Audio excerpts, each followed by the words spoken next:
With so many meal kit services out there, it's hard to find the right one for you. Here's what I think sets Home Chef apart. Home Chef offers delicious, exciting meals anyone can cook. Rotating recipe options each week means there's always something new. Once you create your Home Chef account and set your meal preferences, it's as simple as choosing your menus for the future weeks and adjusting your delivery dates. They'll recommend meals based on dietary needs and cook time, such as quick meals, carb-conscious, vegetarian, and even easy cleanup. Your box arrives at your doorstep each week with recipe cards and perfectly portioned ingredients. You get exactly what you need. And if you don't think you have time to cook, they offer quick solutions of 15-minute recipes, microwave meals, and oven-ready options that save you time and effort in the kitchen. For a limited time only, go to homechef.com/art19 for $90 off your first month. That's a value of 10 free meals. Again, go to homechef.com/art19 for $90 off.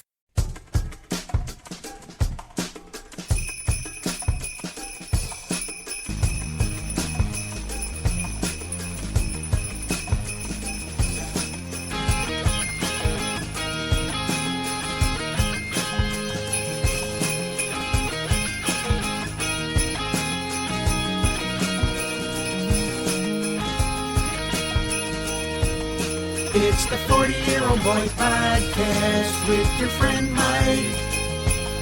It's the 40-Year-Old Boy Podcast that you like, 'cause it's free. Here he comes now. He's gonna sit down. It's gonna start.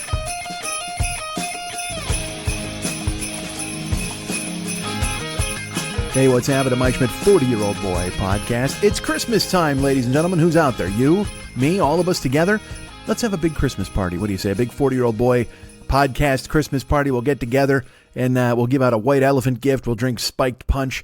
Who wants to meet me under the mistletoe? That's what we're looking for. That's the thing. I need human fucking contact. Let's get a goddamn mistletoe up in the air, and you and I can get under there and just swap spit. Let's do it. Let's give the COVID a run for its goddamn money. What do you say? Let's just go ahead and go deep tongue kissing on one another. And it's not even, I don't even have to like you. You don't even have to be a girl. I don't care at this fucking point. Let's just fucking thrust tongues into each other's mouths and get the vid together. And then eventually we're just staring at one another in the ICU with tubes down our throat. Wouldn't that be fun? Just you and me locking eyes and sharing that moment from tongues to tubes, I guess we'll call it. From a tongue to a tube, my story with COVID-19 and my deep French kiss at the mistletoe, for Christ's sake. But would I change it? I'm not going to change it. I don't want to change a thing. I know it's not change, it's miss. Fuck off. Who's going to come after me? You? What, are you going to defend Aerosmith's honor at this fucking point? Who else is going to come after me? Steven Tyler? That guy can't fucking handle me. Dude, I would fuck up Steve Tyler in a fight. And I'd see him coming. That's the craziest part. It's not like he's going to slink up on me. Sure, he's a slinky dude. And I know he's one of the Toxic Twins. But he's 1,000 years old. And I'd see him coming over the horizon. Literally just be like, look! And there's just a cloud with lip meat and fucking scarves flying out of it. You want a piece of me, Tyler? Step the fuck up. Who wants some of me? Anybody? No, I don't know if I can handle. I'll take on the Barney Rubble drummer. I'll take on the Tom. Is Tom Hamilton the bass player? I don't even fucking know. All those idiots in Aerosmith can take it. Although Joe Perry is a guy who would probably hurt me very badly. I'm not going to lie to you. He's one of the Hollywood vampires. He and Alice Cooper and Johnny Depp would just climb on each other's shoulders in some sort of hepatitis Voltron. And they would take me down. They'd give me the C, the B. I'd get all of it. Although I'm already infected with the vid. What do I care, man? Give me all the goddamn diseases. See what we should do. Here's what we need to do. I know they take the vaccines, and the vaccines are where they take like dead diseases or whatever, or a little bit of the real disease, the vid, and they mix it together with some fucking juice, and they're like, haha, go fight the vid. And it's like that's what you rely on to get a vaccine. You rely on a part of the disease that's a traitor, a part of the disease that's willing to take on its own and that wants to go ahead and fight its own guy. It's like a Manchurian candidate. It's like a Manchurian germidate. You just fucking got to get some of the fucking little bit of the COVID and you mix it up with some fucking special mojo, some goddamn grape juice, whatever the fuck, and then you shoot into a guy's veins and he's like, haha, look at me, I'm healed, for fuck's sake. So I don't think anybody can take me on with that kind of a thing. Anybody with a fucking syringe, anybody wants to step up to me and go ahead and battle me? What the fuck was I talking about? I don't even know. I was talking about Aerosmith at some point. Didn't that happen? I was talking about taking on Aerosmith in a fight. Oh, I was talking about the Voltron, the hepatitis Voltron of Depp, Perry, and Cooper. Which would be a hell of a goddamn law firm. Oh, well, you know what? I gotta pull Alice Cooper out of that. Alice Cooper's a fucking straight arrow. That dude he's just golfing. That's all that fucking guy does. You ever see that? There's a clip of him. And again, I don't understand why fucking people do this. Unless Cooper wanted them to, but I can't think that he did. He's just not, he just doesn't seem like that kind of fella. But he was at a soup kitchen or something. Or he was helping kids, or he was feeding them like pie or soup or whatever the fuck. I don't know. He had a ladle. And it could have been a demon ladle. I don't know what Alice Cooper does. Welcome to my soup line. Do-do-do-do. I think you're gonna like it. Do-do-do-do. I think you're gonna feel chicken noodly. Who feels chicken noodly? Who among you feels chicken noodly? Do you feel a little noodly? I feel a little chicken, but not noodly. How do I feel noodly? How could you go about feeling noodly if I guess you had weak in the knees? I guess if you saw Elvis in the 50s, you'd feel noodly because your whole body would kind of go out of control and kind of wave back and forth like one of those goddamn inflatable things outside of a car lot. That's every woman who saw the Beatles in the 60s. Just fucking waving around back and forth. Can't control their body at all. Trying to trick you into buying a DeSoto. That's what all those women did. They went and saw Ringo, they yelled, Ringo! And then they went outside and went, DeSoto! And they sold it right to you. That's how the fucking car people got everybody back then. They said, who wants to buy the Corvair? And they said, nobody. They said, well, I'll talk to Elaine, who just saw Paul McCartney blink. And she's like, ha! She just screams in your face. You're like, Jesus Christ, give me the Corvair and get me the fuck out of here. And then Ralph Nader said, you know what? That car is unsafe at any speed, damn it. And then 75 years later, he ruins the country. All right. Hey, man, it's Christmas time, as I've mentioned. Merry Christmas to all of you. Let's get a mistletoe. Let's get that all fucking out. Let's unwrap some gifts. Who wants to unwrap a gift with me? Let's do it right now. Do I have a gift? Do I have a gift I can unwrap? Hold on. What's this? Let's open it up. It is, well, it's lozenges from our great friend who sent them here. He sent them, what was it? 2 years ago, I think I've had these lozenges now. Our good friend Philip, who went ahead and reached out and sent me those lozenges a while ago. Philip, a constant supporter of this show and someone that I love and is dear and near to my heart. I'm going to say he's my favorite Philip. And please don't, if you're a Philip, don't come beating down my door and going, what about me? What about me? Let me ask you this. Philip's jockeying for position ahead of my favorite Philip. Have you ever sent me a lozenge? Okay. Have you ever sent me 1,000 lozenges? Probably not. Have you ever sent me Fontis green apple lozenges? All of these things matter. And Philip did it. Philip stepped up from his Palm Springs abode, his Palm Springs, he's got one of those space age houses that's built on the side of a hill. Because it's Palm Springs. Again, it's fucking 175 degrees. So you got to do something to get some shade. So he had them tunnel out the side of a hill. Philip's got a lot of dough. You don't think he's just passing out lozenges because he's poor, right? That's a rich guy. That's a rich guy's fucking kink. Hey, man, here's some lozenges for you. Do me a favor. When you suck on them, think of me. That is totally a rich guy's kink. But Philip's dug out the side of a fucking mountain, built his recessed supervillain fucking Albert Brooks from the goddamn Simpsons thing in there, and he and his partner just live in there comfortably. And oftentimes they will just think of me.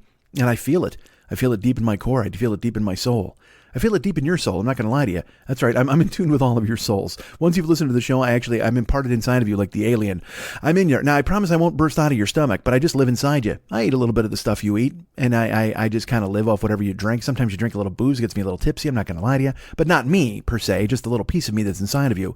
Every single one of you who's listening to this right now is getting some of my atoms disseminated throughout your DNA structure. And whenever you have a kid, it's going to kind of look like me. And you're going to be like, what the fuck? How did that happen? It's going to go, you know what? Because you've listened to me for 12, 13 years. You think your sperm didn't fucking all of a sudden grow red horns? That fucking happened immediately. You started listening to me, and you're like, you know what? I can't fucking get this guy out of my mind. And then you get juiced up, and you're just fucking jacked in like heroin, and it's coursing through your goddamn veins, and you go out and you throw a couple into the wife, and then she has a baby, and you're like, look at this kid. It kind of looks like fucking Schmitty. And you're like, yep. Because your sperm's got red horns from listening to this goddamn show. And if you're a lady, same thing. Your ovum are covered in red horns. Covered, that sounds gross. That sounds like COVID. Ovum, is that a thing? Did I make that up? I don't know if I did. Your egg, all of your eggs look like me. They do. They're just kind of round with a goatee, waiting to get fertilized. Jesus fuck. It's Christmas time, and I've given my tongue away to somebody to use, so I've gone ahead and borrowed one, and it's not working very well today. You can hear that as I go ahead and fucking crash into verbal walls. How are you? Let's talk directly to the people who contacted me last week. When I told the story about going to the post office, and I said there was a woman who just kind of wandered around the post office like she owned the goddamn joint, and I was like, kiddo, there's a line. There were some people who said that I was wrong to say kiddo, and thank you for pointing that out to me. God knows that's what I need now as a comedy Sherpa to swoop in and tell me everything that I fucking do is wrong. But there weren't that many of those, just a couple of people. And look, I still love you and I respect you and you're wonderful people. Because I will tell you, yes, I feel heavily the weight of these times sometimes when I'm watching old movies. I'll recommend an old movie and then I'll watch it and someone will say the N-word like 5 times and I'm like, Jesus Christ, what the hell? I didn't know that was going to fucking happen. And then I look like that's what I'm fucking, we should watch this movie because it's filled with the N-word. Well, that's not the case, man. That wasn't what I was trying to do. But it happens occasionally. But at the same time, I'm going to say what I fucking say. And that's just that. You know what I mean?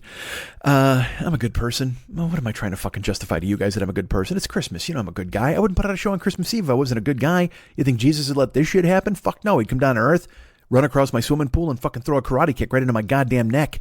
Dude, until you've been fucking spun kicked by Jesus, you have no idea the fucking pain of a heel to the fucking box, the voice box, the Adam's apple, a holy heel to the voice box. You fucking go down in a heap, and then he runs back off your pool and he heads out the goddamn door.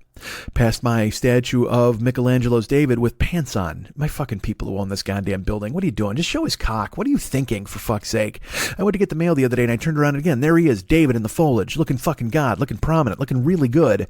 And except the fact that he's wrapped up in like a towel or some shit, or he's got like fucking cutoffs on. I don't even fucking know. All I know is it's like, dude, if you're gonna fucking let him hang fucking hog, let Michelangelo's David hang hog in my goddamn courtyard, okay? There's no kids who live here. Nobody fucking cares.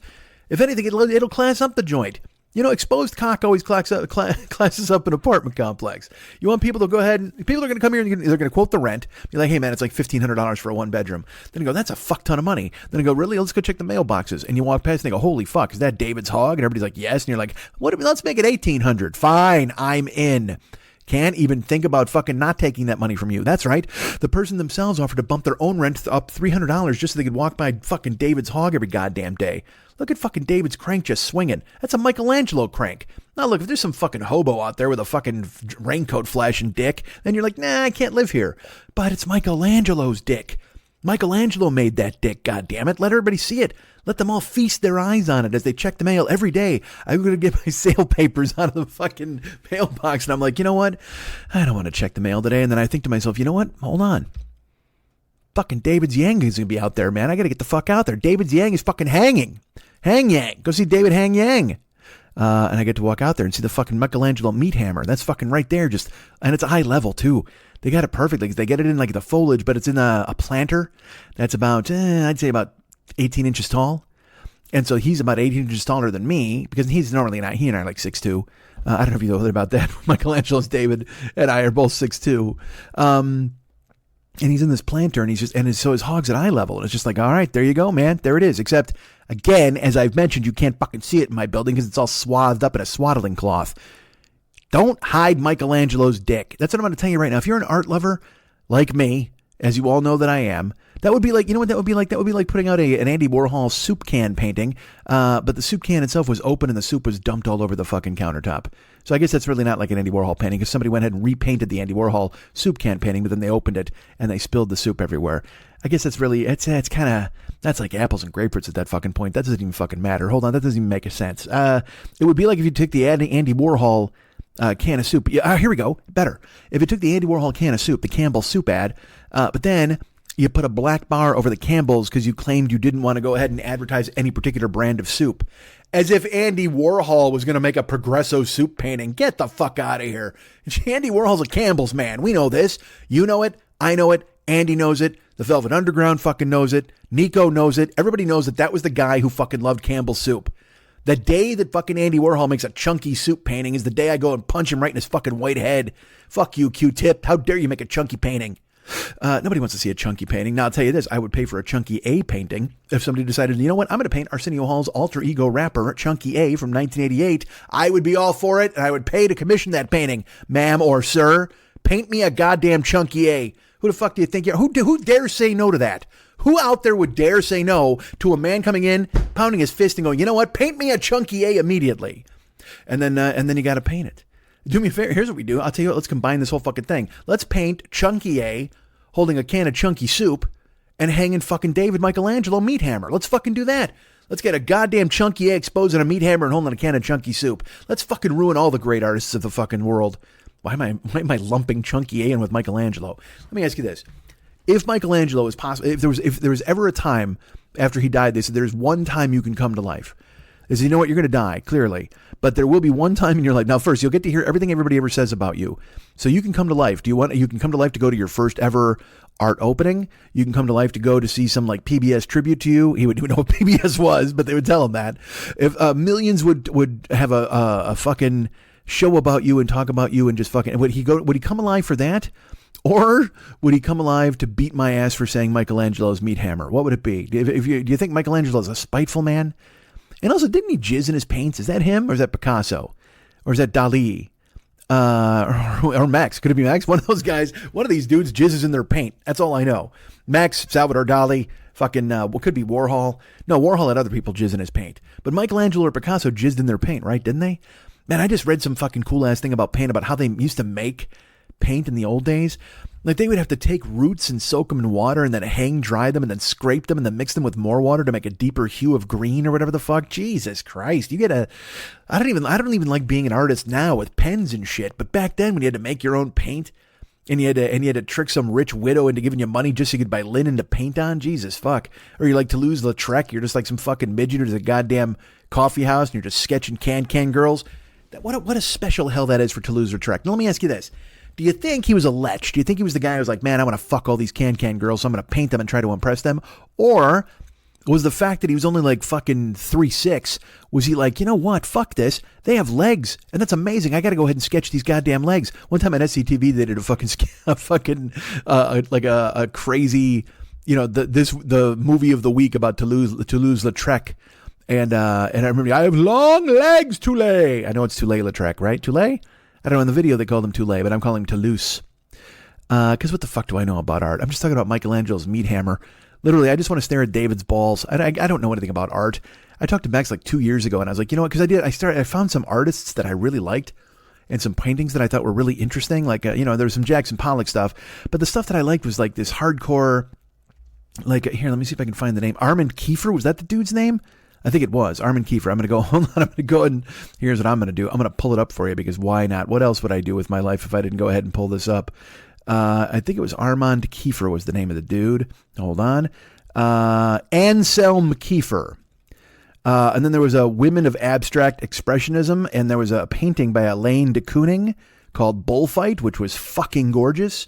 And these are just paintings that I found fascinating. It was the first time, and I talked to Mex about it then.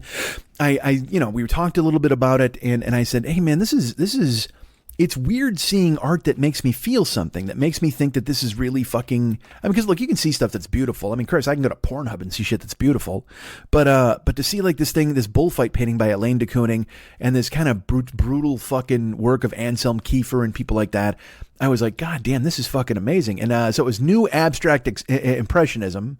And there was what was the Jackson Pollock painting that I liked? It was, I think it was called Blue Poles, maybe? Is that what it was? Or just Blue? I don't know.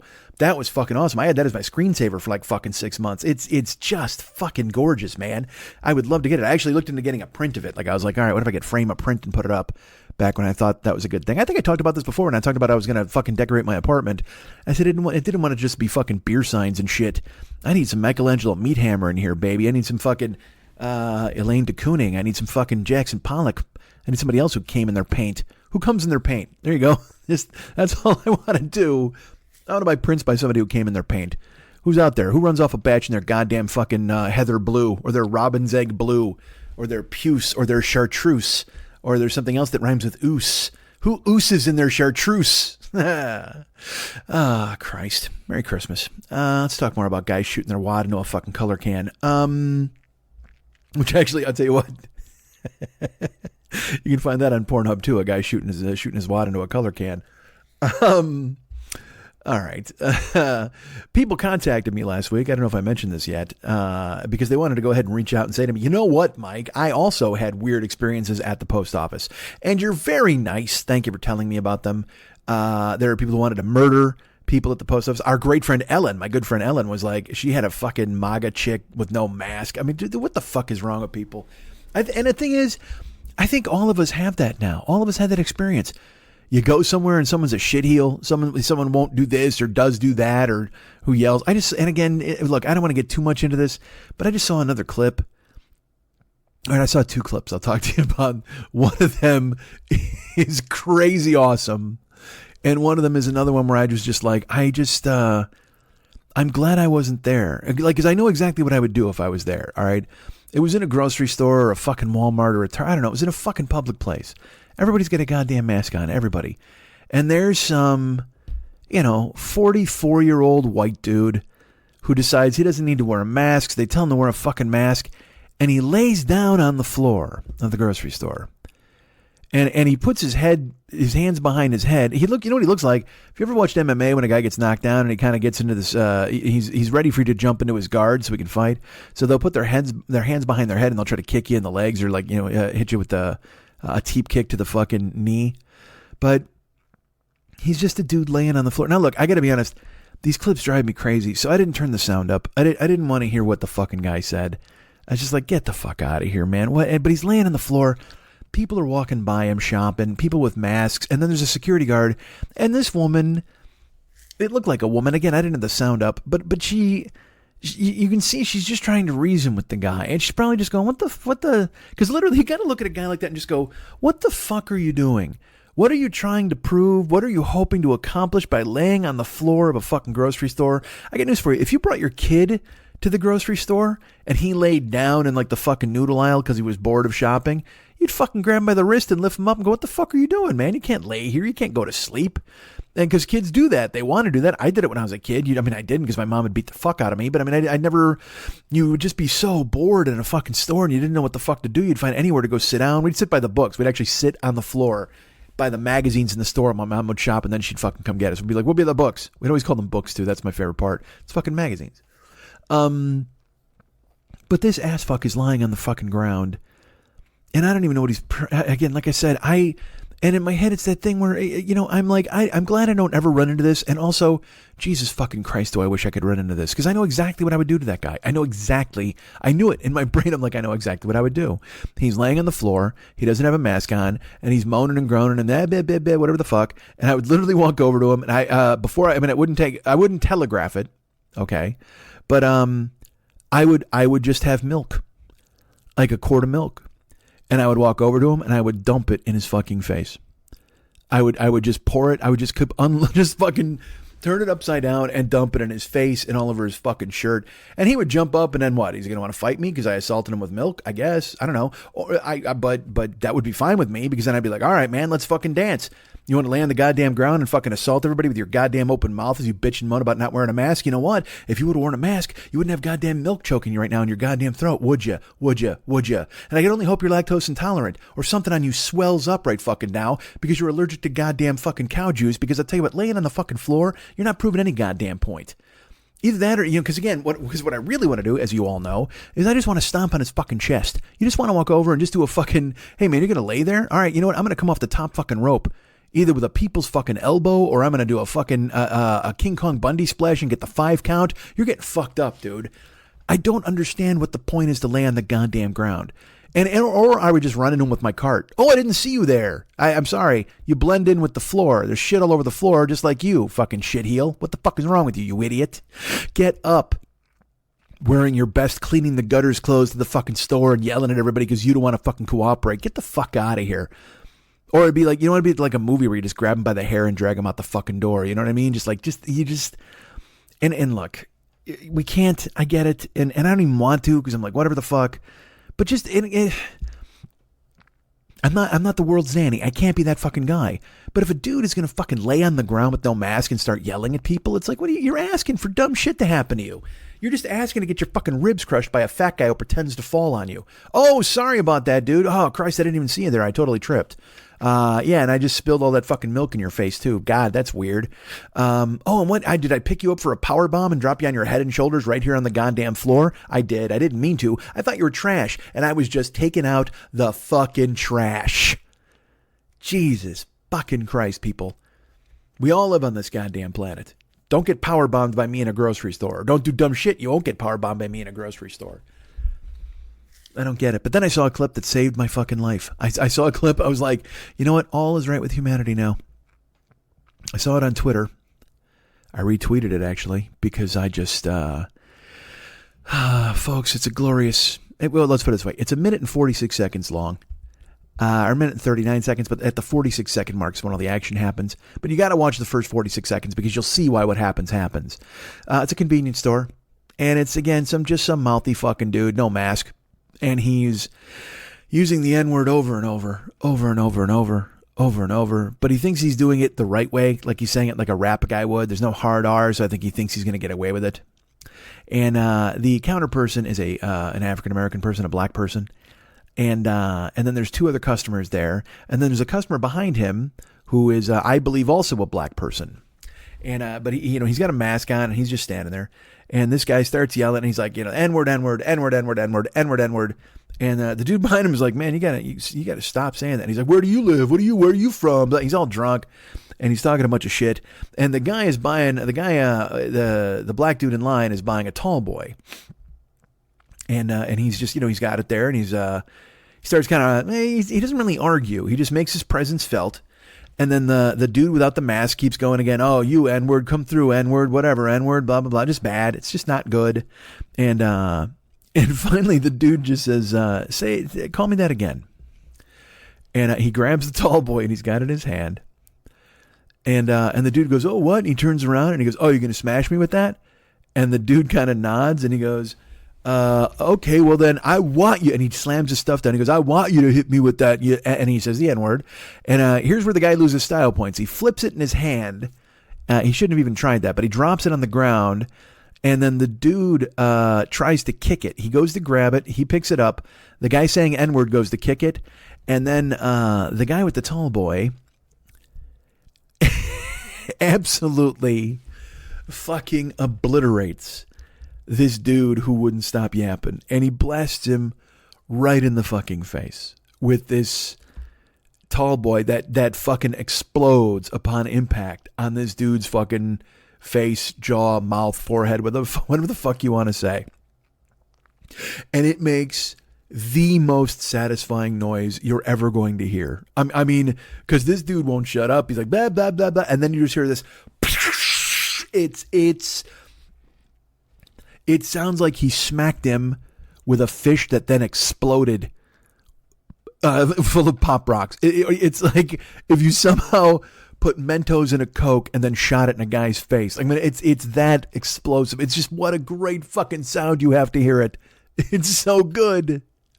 And this dude, I will say this for the guy with the N-word and what the fuck, he goes down, but he never sprawls out. He gets caught on a couple of shelves in a garbage can, and he crouches like a catcher, a baseball catcher, and then he stands back up, blood coming out of his mouth, and he looks at the dude and he tries to come for him. I'll tell you what, he's concussed, he's all fucked up, but he comes forward like he's gonna fight the guy, and then this dude just wrestles him to the ground and he punches him in the face like 5 times. And again, and with real satisfying results, just that like that in the fucking head and face. Oh, it's so gorgeous. And the guy just lays there. And here's, the guy, he starts wailing on the dude and he's going, call me that again. Call me that again. And he's yelling in his fucking face. Blasting the guy out, just fucking pounding him out right there in the goddamn floor of the 7 and or the 11. And the other customers are just watching. And the woman filming it is just like, I don't blame you, dude. It's crazy. But here's the thing I don't like. He blasts this dude in the face with the can and the guy goes down. Then the guy gets up and he tackles him. And then he blasts him 5 more times in the face, just fucking annihilates him. And as he's punching him in the face, I don't know if it's a customer. I think it's the worker. But someone just goes, now, it's over. There's no need for that. You don't need to pour it on. Like, you can hear the guy talking, and I'm like, no. You absolutely need to fucking pour it on. This is the time when you pour it on. This is the time you make sure this guy doesn't fucking forget what happened. If anything, you should, because look, having been a person who's been involved in some sort of incidents that are not good, I know that feeling of when you don't have control of yourself in the middle of a fucking physical confrontation. And part of me is just like, you start punching the dude in the face like 5 times, and then you just grab him by the hair and you start banging his head into the fucking floor. I mean, this is the time. This is this guy's moment. This is his epiphany. This is when he gets to realize that A, you should probably wear a mask if people ask you to wear a mask, and B, maybe you don't say the N-word 1 billion times when you're a white guy and you're in a room with black people who don't want to hear that out of your fucking stupid mouth. Your goofy ass hick motherfucking catfish noodling mouth. And so teach him a fucking lesson. And so again, because he gets hit with the can and it shocks the fuck out of everybody. And then he fucking pivots the guy down to the ground and he punches him like 5 times and says something. And And then the people, like I said, the guys like, oh yeah, you don't have to do that now. No, this is over now. You don't. And I understand it's because people don't like confrontation and people don't want to see shit happen. But if anybody deserves to get their ass beat for a protracted amount of time, or a fucking lengthy amount of time, I can't prolonged. There you go. What the fuck? How can I protracted? For a prolonged amount of time, it's that fucking guy. You deserve to fucking blast that fucking dude. Just unload. He should leave teeth on the fucking ground. You should have a handful of his fucking hair when you walk away. I mean, this dude needed to get fucking abused. And yeah, I know I sound like a monster and all that kind of shit, but we're at the point now where, you kind of get that monster raging inside of you sometimes when shit happens. And if a guy, you'll see, this guy deserves everything he gets. He deserves to get tuned up. He deserves every fucking thing he gets, and he should have got more. But for people to just start go, now, leave him alone. This guy's been he's been terrorizing the entire fucking room. It's as if fucking, like if fucking Lex Luthor was being a cunt to everybody in a restaurant and just being a jagoff, then Superman came in and fucking pounded on him. And everybody goes, now, Superman, he's fine now. Everything's okay. No, fuck that. It's Lex Luthor. He's got to learn some fucking shit, man, because if he doesn't, he's going to do the same shit again in another goddamn 7-Eleven to another fucking group of people. People like that don't fucking learn unless you fucking make them learn. And so then the dude gets up off of him and basically says, call me that again, and walks away. Or no, he lifts the dude up. Like he kind of grabs him by the neck and then lifts him off the ground. And he goes, are you cool? You done? You done? And the drunk guy's just like, yeah, you're good. We're good. And he lets him go. And then the dude stands up and he's got blood, in his mouth and on his face. And then he tells the woman to stop filming him. And she's like, I'm going to do whatever I want. And then the tape ends. But just the very fact that he was able to stand up and walk out of there, he should consider himself lucky. Like the next fucking day, he should say to himself, man, I'm a fucking idiot. Like and that's the kind of shit that should have happened to the guy laying down in the middle of the fucking store with no mask on. These people need to get fucking made an example of. You want to be a welcome mat? I'll stomp on your fucking chest. We'll talk about a welcome mat. I'll stand on it to get a boost to get something off the top shelf. Get off the fucking floor, man. Who the fuck do you think you are? You're not proving a point. Merry Christmas, everybody. How are you? It is Christmas time. Well, it's Christmas Eve, certainly. And I thought to myself, I was like, why, I don't know what to talk about Christmas-wise. I mean, I know what I do. Well, look, I'm going to tell you some stuff, certainly. But I didn't have any. I mean, we've been through, you and I we've spent 13. This is going to be 13 Christmases together, which is kind of fucking crazy when you think about it. And it makes me happy. I'm thrilled. This is a Christmas unlike any other we've spent because, again, you can't see anybody and you can't do anything and you can't go anywhere, or at least you're not supposed to. I mean, as we know, as you can see on the fucking, even here in California's bad. I mean, California is the epicenter of the world for the disease now, and you still got people outside shopping at the mall, which is fucking crazy. But I don't know. It's that thing where you're just like, look, I want to follow scientists and I want to follow everybody. But as we've talked about before, then the governor gives a message, then he gives another weird message that doesn't work. They close restaurants, but they leave them all open. They close nail salons, but they're still having football games. I mean, it's just this really. The word essential has never been more fucking abused than it has been in the last 9 months. For fuck's sake. Like I said, in this country, if they tell you you're essential, get ready to die. That's basically it. So I don't know. I mean, I can only hope that you're safe and happy for Christmas and you're able to be with anybody you want to be with, doing weird Zoom stuff. Don't travel and don't put yourself in any fucking weird danger. That's not a thing we need. We don't need to lose anybody.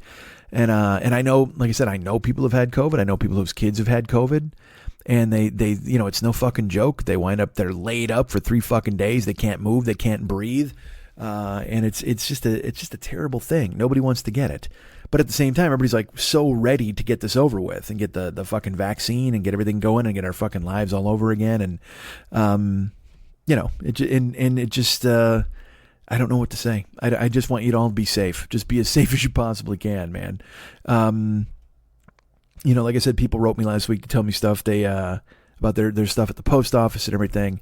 And then we wound up having we had a Christmas stream on Twitch, which was absolutely incredible. People, I talked about this last year. We do I do the 40-year-old boy Christmas party on Twitch, and then we have some very cool regulars who come in, and people are like, well, we want to send you stuff. The first year it was like, people want to send me stuff, and I'm like, all right, well, I mean, here's the P.O. box, and then I got a ton of gifts, like a ton of things, and then during the Twitch stream itself, I had a mod here, and we unboxed things on camera. It was crazy fun. I mean, it was just unbelievably fun, and here's something I just learned. I thought Twitch went ahead and kept all of your video for forever and ever. Like it was, but I just found out that they kind of, they cut it loose. I think they only keep like 6 weeks of your streams. So I was, in my brain, I was like, oh man, I got to put that stuff on YouTube. And then it was just fucking gone. And I mean, you know, as I've said before, I got to make this my job. I need to make Twitch my job. So I need to do a stream, and I need to pull clips. I need to do all those things. So I've started. And so if you guys want to see the Twitch Christmas special, you can find it on YouTube. As a matter of fact, because people stepped up and sent unbelievable stuff. Our first of all, our buddy Jeremy, who is the co-CEO of Emerald Alawadi LLC, who is the parent company of this particular podcast, Jeremy stepped up and he was giving out gift subs galore to people, which was really amazing and so great. And he does it all the time. It wasn't just a Christmas thing. I mean, every week, the main reason the Twitch thing is a viable financial operation for me is because Jeremy comes in there and he fucking makes sure that it is, which makes me very happy. And it's amazing that he would think of me in such a way. And I don't understand. Look, I understand why. You know what I mean? We're friends, and I people like what I do, and that's totally cool. But it still is enough to kind of make you just flinch sometimes. Just go, man, I'm crazy lucky. And then in your brain, you're like, man, I don't want to fuck this up. I don't want to do the wrong thing, which is the way I think all the goddamn time because I'm ridiculous. But Jeremy did that. He gave out a bunch of gift subs. And then our buddy Chuck, who's in South Carolina, I think. I think Chuck's in South Carolina. He, he's given me stuff in the past. He gave me Roddy Piper shirt. He gave me Piper's autobiography autographed. He gave me a Jim Cornette autograph. And he wasn't fucking around this time either. Our good friend Chuck came through and he gave me, you know me, like I like wrestling now, but I loved wrestling when I was a kid in the 80s. It was fucking the greatest. I loved it so much. And there were teams that I loved. I loved the Road Warriors. I loved Ric Flair, I've discussed this, but then there were teams that you just respected and you loved watching because they were just good at what they did. I mean, you wanted to root against them too. And I've talked about them. The Fabulous Freebirds is one of those teams. The Fabulous Freebirds were great because they had their own fucking theme song that they wrote and sang, which is fucking hysterical. You would think that's bad, but no, it's actually really good because it's like a Southern rock song. And their lead guy was a guy named Michael P.S. Hayes. And he was the lead dude. And then they had Buddy Roberts, who was the wily veteran. And then they had Terry Bam Bam Gordy, who was the fucking muscle.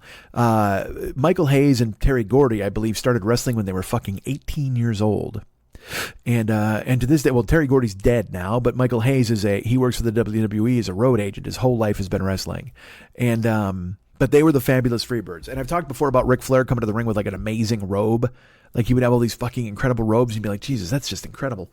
Well, fucking Michael P.S. Hayes he was flashy too. That was his whole deal. He had crazy long blonde hair, but he also he talked like a Southern fucking tough guy rather than just, cause like Flair, when Flair would be like a rich dude, but he would talk like a tough guy, they weren't pussies. Michael Hayes was this, he was the super sexy guy fluffing his blonde hairs. That was his whole role in the Freebirds. But then when he would cut a promo, he was fucking amazing and he'd convince you that he could beat dudes up. And in the ring, he wasn't like a chicken shit. He would totally fight. It was just, when you were watching, it was a big deal at the time. You know what I mean? He could be a chicken shit heel, but also he could handle himself. But Terry Gordy was the muscle of the group. But anyway, you don't care about any of that. But what you do care about is they had their song Bad Street USA, which you can actually find. You know what? I should fucking just play it. No, I can't. Because I'll get sued. Believe me, if anybody's going to sue me, it's going to be the WWE. There's no way they would fucking let that pass. Because they owned it. They bought the Freebirds lock, stock, and fucking barrel. But they had a song called Bad Street USA. You can look it up. And they would come out to the ring to that. It was just this, Bad Street, Atlanta, GA, baddest street in the whole USA. Bad Street, nasty and hot. The further down the block you went, the badder it got. And they lived in the last house on Bad Street. Dudes, come on. You want a piece of them? No, you don't.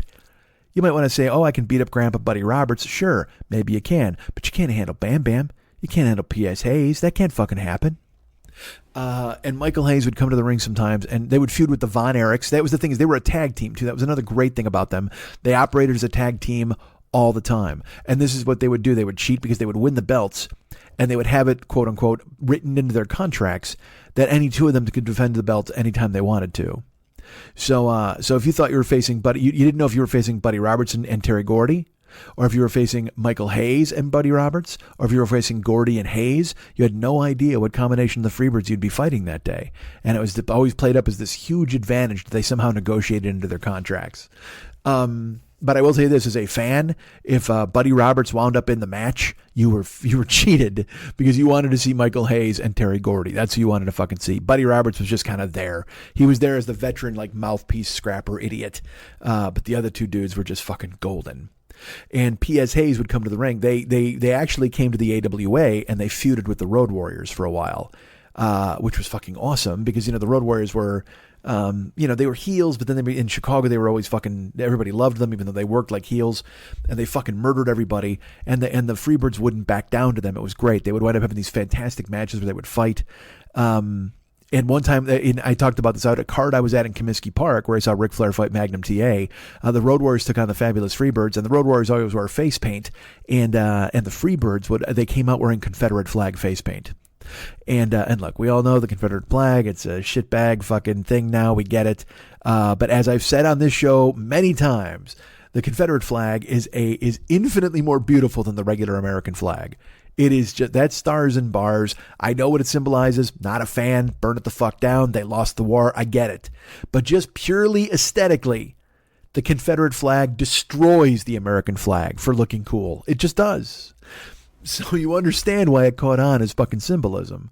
And then when they came out with it painted on their goddamn faces, you're just like, oh man, see, because it's red and white and they had the stars. God damn, it was hilarious.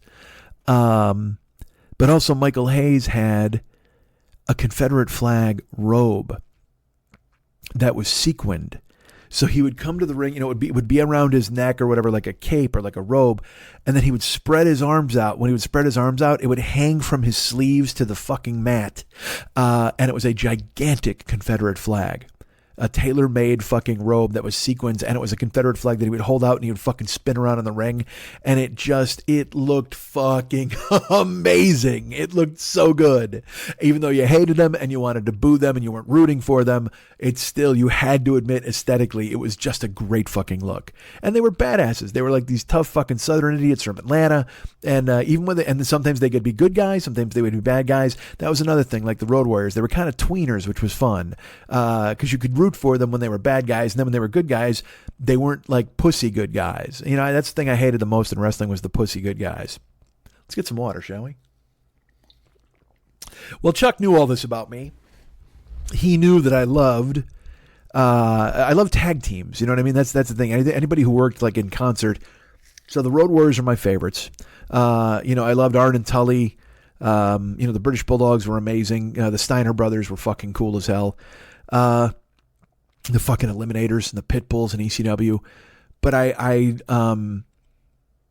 loved the Freebirds, and so he sent me a gift, and I opened it up, and there was a wrestling book about the history of mat wrestling that led into professional wrestling, which is great. I'm looking forward to reading that. But he sent me, and it's my childhood. He sent me my childhood. I told you he sent me a Hot Rod Roddy Piper shirt a couple of years ago. Now, do I fit in it? No. Have I fit in it yet? No, I have not. Do I need to do a lot of work to fit into it? I do. But just owning a Hot Rod shirt is the fucking best, because I always wanted one when I was a kid. And now he sent me a Bad Street USA shirt from the Freebirds. And the best thing about it is it's not garish. I think I've told you this before. With the Road Warriors, man, I just want a shirt with the Road Warriors on it. I don't want them to be all cartoony. I don't want it to be like Road Warriors Smash or any of that. I just want the fucking Road Warriors who look like animals on it. That's it. That was what I was rooting for.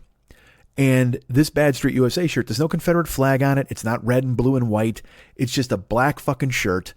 And in red letters, it says Bad Street USA. And it's one of those things where, like, if you know, you know. If you don't know, you'd be like, what the fuck does that mean? If you do know, though, you're going to be like, oh, dude, the further down the block you went, and I'll go, the badder it got. And then we'll go ahead and wink at one another and we'll walk off into the distance because I don't know what else we would do. We're going to hug? I have no idea. So he gives me a Bad Street USA fucking t-shirt along with a book. And then there's another envelope and I open it up and he has an autographed photo of Michael P.S. Hayes from the fucking Fabulous Freebirds. It is, come on, man. With a certificate of authenticity, it's crazy. And it's an autograph. It's just an autographed photo of Michael Hayes. He's giving me an autographed Michael Hayes, autographed by Jim Cornette. Chuck is the fucking best. Because Chuck also loves wrestling like I love wrestling. So he fucking, I think he just takes, it's great. And I'll say this about everybody. When anybody sends me something, the best part about it is, and I'm sure you feel the same way when you get a gift for somebody you love or somebody you know or anybody. You can't wait to see them open it because you want to see their reaction to the cool fucking thing you got them.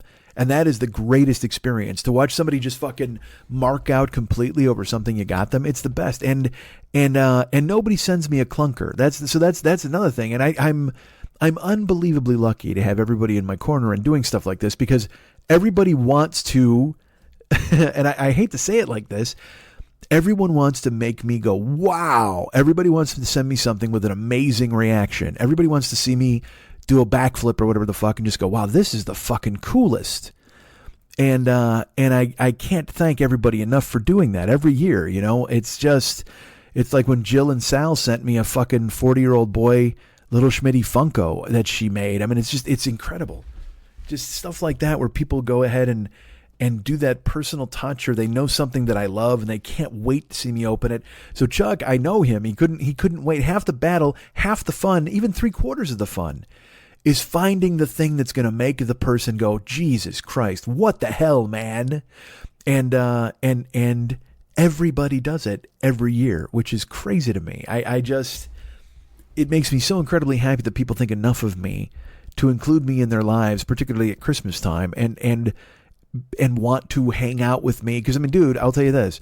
The Christmas stream was over 6 hours.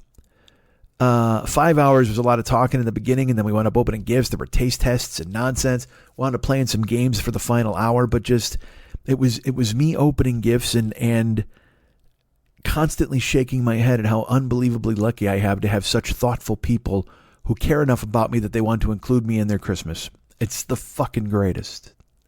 So Chuck sends me an autographed Michael P.S. Hayes photo, and then the fucking Bad Street USA shirt. God damn, I'm so happy. And everybody, so many people sent stuff. Our buddy Stephen Brogy from Canada, he sent me a box, and it was like really heavy, and I couldn't figure out what it was. And so I opened the box, and dudes, it's a fucking he sent me like 20 dime store pulp detective novels. These books from when I was a kid. Like there would be guys like who the fuck is the dude? Like Doc Savage, like those kind of dudes. Or Race Bannon was like a fucking cartoon dude. Like they're those dudes who like they're detective guys. Randy Bullethead was on the patrol in New York, and the streets have never been tougher. Like that kind of stuff. Real boilerplate, almost like Grindhouse movies, but in book form. And I don't know how, but he had fucking accumulated. He's got like 20 of them. And he sends it to me in a box. Fucking Brogy from Canada. And then from Canada, this is another thing too. People are shipping stuff from Canada.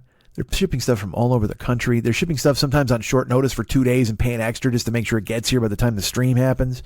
Again, just incredibly thoughtful people, all of you. And you're very cool. Thank you.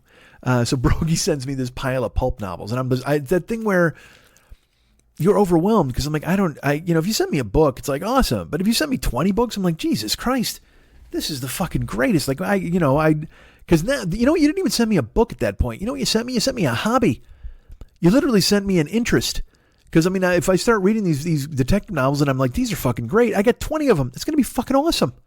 God, I can't wait to go through them. Which is super nice. So Stephen Brogy thinks of me and sends me that. Our buddy Drew Bennett sends me a gift. Now, dude, Drew is a guy who's got, if you want to go follow him on Instagram, it's Ben Spark Adventures, I believe is the name of it. Ben Spark. Just Google it, Ben Spark Adventures, or look at it, search it on Instagram. That's our buddy Drew. And he's got sponsored content. And he's got all sorts of deals with people and people sending him stuff all the time. And he's been around for the show here since the beginning. And he's always just incredibly encouraging. He reaches out. He's super nice. And he wants me, he thinks I should, he's like, dude, expand your empire. You should be on fucking YouTube doing stuff all the time. Because he did it. And he's real good at it. He gets sponsors to give him stuff to like do taste tests or whatever the fuck. And he's like, you could do that. Nobody wants to send me cereal. And he's like, everybody wants to send you fucking cereal, man. What's on your mind? So he sent me, first of all, because it's another thing on the Twitch streams, we do this thing where I wind up doing taste tests, and I'll taste weird chips or I'll taste weird crackers. I told you last week, Hannah sent me a bunch of Japanese snacks. So I wound up eating those. So there are people who will send me stuff, because they want to see me eat it on the air. And one of those people was our buddy Drew, who sent me, and again, this is the thing. It's so ridiculous. Nobody sends me like a candy bar. All right. They send me 3 pounds of candy bars. You know what I mean? So this fucking pile of food. So what Drew did was he found a bag full of what I would call penny candy. You know what penny candy is? I'm sure it's like a nickel now. You go get a Jolly Rancher, you get some Sweet Tarts, you get Zots. That little penny candy at the bottom shelves you would find in a store. Okay, well, he sends me that, but it's all fucking Mexican candy. Like, it's all fucking tamarind and like fucking hot pulpo spaghetti, like all these fucking weird candies. And he sends me, it's got to be 2 pounds of it, 3 pounds of it. Just a fucking pile of Mexican candy in a giant bag. And I pull it out and I'm like, Jesus Christ. Again, thoughtful, amazing. Can't wait to try it all on the air. I wound up I ate some tamarind egg on the air and it was delightful. Chewed it up. Because again, if you know anything about Mexican candy, like I mentioned the Japanese stuff last week, it's always got these weird flavors like beef tongue or fucking tomoyaki, akanamayaki, whatever the fuck. And, but Mexican candy, they're always like, hey man, here's what we should do. What if we took a guava and we covered it in salt? and then we mixed it with sugar. Like it's, I don't know how they do it. It's always, I'm fascinated by the way taste buds work. Because you even hear, there's the running joke, black people have of like, white people don't season their fucking food. And I hear that all the time. And then you got my brother who eats hot sauce, like he's trying to burn his tongue out of his fucking head. Then you get the Mexican palate, which their candy it tends more towards sour or like I said, or tamarind or these different flavors. And a lot of salt is in their candy and a lot of lime, like the chili limon chips and stuff like that. And I'm fascinated by the way that works. Like, is it just, does their palate grow out of their surroundings, or are they predisposed to like that sort of thing because of their genetics? I don't know, but goddamn, it was I mean, I love it. I love trying it. It's always weird. Like I said, the Japanese stuff is always crazy. I just got a thing for what was it? There's this a Japan crate thing that I follow, and this year's Kit Kat, or not this year, this month's Kit Kat is white wine flavored Kit Kats. Like, man, that's insane, dude. And I just ate weird Japanese Kit Kats on my fucking Twitch stream. I ate strawberry maple Kit Kats. I ate fucking raspberry pistachio Kit Kats. And then I had a butter Kit Kat that tasted like butter. Literally tasted just like butter. It was delicious. But it tasted just like butter. So I love that kind of stuff, to find weird things. So Drew thought of me and he sent me fucking 3 pounds of Mexican candy. And then you want to talk about fucking taste buds. He sent me this thing. Now, I don't even know what the fuck this is. I got it in my hand. Here it is. Listen, that's me shaking the box. Non-GMO, keto-friendly, no preservatives, vegan. It's called Miracle Belly. Belly? No, it's not. It's called Miracle Berry. Miracle Berry. From Magic Berry Farms. Change your taste buds with magic berries. So you chew 1 or 2 berry halves for 20 to 30 seconds. You move the pulp around your tongue towards the front of your mouth, and then you swallow the berry. And then you eat stuff after it, okay? And he told me, he's like, you should have some limes and lemons on hand when you do the stream. And then I didn't, because I'm a genius. I had lime juice and lemon juice, but I didn't think that was going to work. So I pulled these out. But then in the stream, here's the thing. Drew was like, hey man, you should try those on YouTube, but I know you never will. And I'm like, oh man, fuck, my fucking reputation precedes me, man. The guy who never does the thing he says he's going to do. So I told him, I go, no, dude, I will. I promise you, I will do these things on YouTube. Now look, I don't know what they are. Miracle Berry, change your taste buds with magic berries, de-seeded, freeze-dried, cut in half. Chew 1 or 2 halves for 30 seconds, move the pulp around your tongue, and then swallow the berry. And then I guess, I don't know if you just eat hot food or it naturally sweetens sour food. Okay, there we go. All right, so I will eat, and then I will eat lemon slices with it afterwards. We'll do this on the air. We'll do it on a YouTube video. But yeah, okay. So Drew sent me this along with the Mexican candy. I'll tell you what, I should eat the taste buds and then eat the Mexican candy because there's enough fucking weirdness going on in the Mexican candy I can smooth out. But yeah, so Drew thinks he sends me this because again, here's the way the guy's mind works because he's a fucking genius. He's like, hey man, not only is this a fun gift that'll be neat, something you've never had, but you can get content out of it. And I am endlessly fascinated by people who think that way, where they can just like, oh, now this will be good content.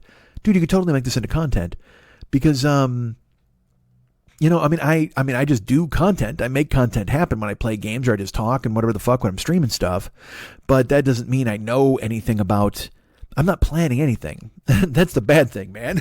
I should be planning some shit, right?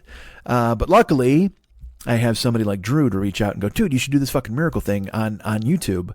I know you'll never do it. And I was like, dude, I'll do it. I promise. I swear to you I will do it. Just like I told everybody, I will take photographs of everything that was sent and I will post these on Instagram or post them in the Joker's page. I'm going to because this stuff is all too cool to not show or share with you guys. So that was what Drew sent me was fucking Mexican candy and miracle berries.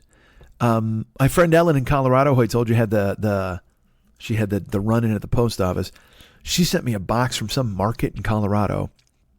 She said, hey, I went to their keto page. So I don't know if you're still doing that or what it is.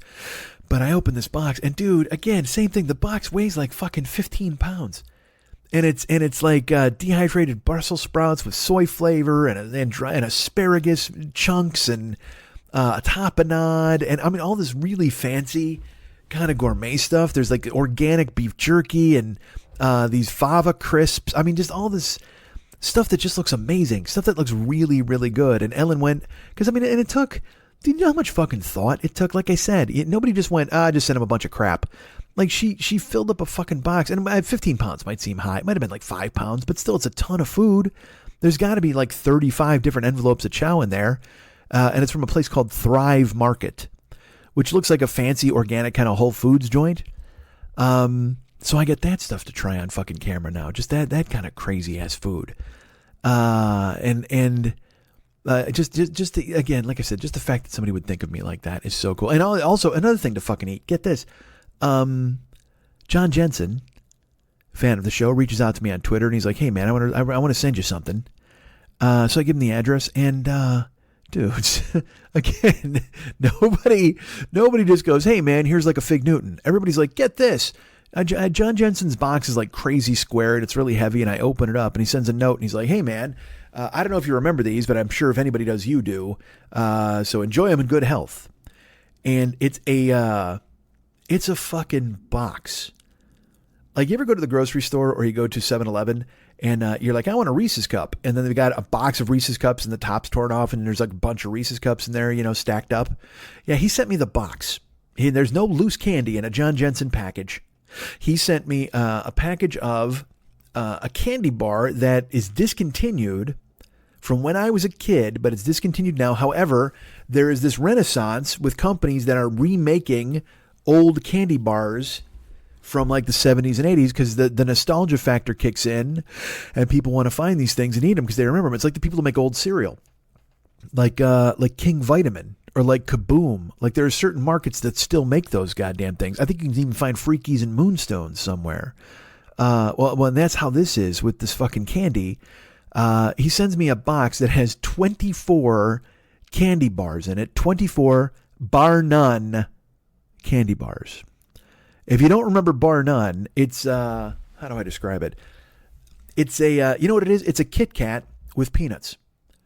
It's like wafer and chocolate and peanuts. And it was goddamn great when I was a kid. I remember it. And the chocolate's a little bit darker than the Kit Kat milk chocolate, but it's just, it's my youth again in a box, bar none. And 24 of them. Jesus God, I cannot wait to die from diabetes from eating all these goddamn thoughtful gifts. I'm actually gonna. It's what it's gonna say on my tombstone. Thoughtful diabetes. Died of thoughtful diabetes. If that's such a thing, they'll throw it on my chart. Oh, this man's got thoughtful diabetes. So amazing that John would think of me with the bar nuns. And again, something else to throw in my goddamn mouth, which is fucking cool as hell. And then there's there's a woman, I won't say her real name here on the show, but her name is Amethyst J in the Twitch stream. And she's been incredibly kind to me. She sent me some apple pie Kit Kats. She sent me some potato chips from St. Louis, and I loved them. I loved the potato chips from St. Louis. So she sent me another care package from the Midwest, and she sent me mocha Kit Kats. She sent me mint Kit Kats, which I've never seen. She sent me more apple pie Kit Kats. She sent me more St. Louis barbecue chips that I loved. She sent me goldfish veggie crackers. Like they made a carrot cracker, goldfish, and then a tomato cheese cracker. I've never seen those. She sent me a new Snickers. It's a Snickers peanut brownie. It's like a brownie instead of nougat, and then it's got caramel and peanuts on top of it. And then she sent me, dude. And then another thing I've never seen before, and this has to be just a holiday special. But again, so imagine, I've already got 2 packages of goldfish veggie crackers. I got a Snickers peanut brownie. I got 4 different kinds of Kit Kats. Mocha, mint, apple pie. So that's 3 different kinds of Kit Kats. These St. Louis barbecue chips, and then white chocolate sugar cookie M&Ms. White chocolate sugar cookie M&Ms. I mean, again, thoughtful diabetes. That's coming, right? I can't, if anything, I'm going to be the vanguard. I'll be the first guy to ever be diagnosed with thoughtful diabetes, and I'm excited about it. It's going to be great. So it's going to be like, what's wrong with this man? And I'm just going to lean up and go, oh man, I got thoughtful diabetes. What's that? It's going to be perfect. I'm going to go blame everybody in St. Louis. Blame John Jensen for sending me 24 goddamn candy bars. Now look, I'm thrilled to get them. I can't wait to mow through them. And I'm excited to have them, but it makes me laugh when I'm only one dude, and I get goldfish crackers and Snickers and 4 Kit Kats and sugar cookie M&Ms and fucking chips, and Christ, I am a monster. And the best part is everybody knows that I'm a monster. That's why they send me all this stuff, because I love doing the taste tests. I love having this shit on camera, and they're just like, yeah, no, this guy's fucking, he's a loose cannon. He'll eat all this dumb stuff. And I'm like, yes, send me everything. I must to eat it. Which is great. And then Ellen sends me like some fucking keto organic stuff. And you know what? That's like the main event. I'll open with like 4 bar nuns, and then I'll eat a fucking, a pickled, I don't know, beet, whatever the fuck. Whatever you got, a pickled radish bullshit. I'll go ahead and choke that down. It'll be great. See? That's the dichotomy of me, friends. I can do whatever the fuck you needed. Our buddy Jason lives in New Jersey, and he doesn't, he doesn't need to do anything, because here's something Jason does for me every week. Jason listens to the show, and then he writes a mini recap of the show, and he posts it on the fan club page. And I think, and look, it never gets any real notice from anybody on the fan club page, because they've already heard the show, and who cares? But to me, I've told Jason this, and I've probably said it even here on the show. It's incredibly important to me that he does this, because it reassures me that someone is not only listening, but actually fucking laughing and thinking that the stuff that I do is good or worthy. And I know that sounds strange. But that's, sometimes you can get in your head and you're like, oh yeah, no, these people, they don't listen. They're not understanding. They don't know what's going on. It's like, there's another listener named Blake. Blake has started writing me on Twitter with lines from that week's show. And I love it, because again, all right, brace yourselves for this fucking woe is me tale. There are other podcasts. There are just fucking video. There are Twitter accounts dedicated to, oh my God, the best of this podcast, or oh my God, bar none, these are the funniest lines from this podcast. Like, even there was a podcast bot or something that was harvesting the best lines, and I don't crack that rotation, because who the fuck knows who I am. So to have like a Jason or a Blake go ahead and sit down and actually and hear the dumb, funny things that I say, and go ahead and recreate it just by recapping it a little bit, or writing it to me and going. And my buddy Justin, you know what? My buddy Justin does it too. Justin will text me stuff and go, dude, when you said this, I fucking died. And I know it shouldn't be something that means anything. I know it should just be like, yeah, of course, because I'm a genius. But it all helps, and it all works out together in a place where you're just like, dude, thank you. Because I thought I was shouting into a goddamn void. Because now I'm alone. You know, when I was making Lily laugh, I never doubted that I was fucking funny. And I don't doubt that I'm fucking funny now. But just having no feedback and stuff like that is a kind of it's a bit of a fucking hit or miss. So Jason didn't even need to send me a gift, because he does these fucking recaps for every week and puts them on the Joker's page. But that doesn't stop him. And Jason, not unlike Chuck, listens to the show, and he knows who I am, and he knows the stuff that I love. And there's a giant box from Jason, and I open it up, and the first thing I pull out is a Road Warriors DVD, the best of the Road Warriors. So immediately the Freebirds become the second best tag team I received gifts from this Christmas. But now I can have them in a feud. That's fine. They can go at it. It's a Road Warriors DVD that's kind of a career retrospective put up by the WWE. It's some of their best WWE matches, along with some of the best Georgia action, some AWA stuff. It's fantastic. It's a DVD I don't own. I didn't have it, so I'm glad to get it. And then in the box, there's two Road Warrior bobbleheads. There's a hawk and an animal in separate boxes. So they're going to go live on the shelves of fame with the other Funkos and people like that, which is fucking great. Because I don't have any. I looked for Road Warrior memorabilia, and I couldn't find any, because it's all, like I said, it's all way too cartoony. Because when they were vicious, when they were just fucking beating ass, they were the fucking greatest. But now they're marketed as cartoonies, or like these little kid versions of them. It's just not for me. Because I've looked. I tried to buy a hoodie. I wanted to get something, and there was nothing I could find. And then in the box, Jason with the DVD and the two bobbleheads, there's a Road Warriors t-shirt. And he got it in a big enough size where I can actually wear it. And also, he I don't know where he found it, but it's them. It's the Road Warriors holding fucking Japanese title belts. So it's not a cartoon. It looks like a kind of an illustration, but it's them rather than just some fucking depiction of them. And like I said, they're holding the fucking IWGPA fucking tag belts, and it's from when they were vicious, when they were mean, which I like. And so I got that t-shirt, I got the DVD, I got the two bobbleheads, and then there's another fucking envelope in that box.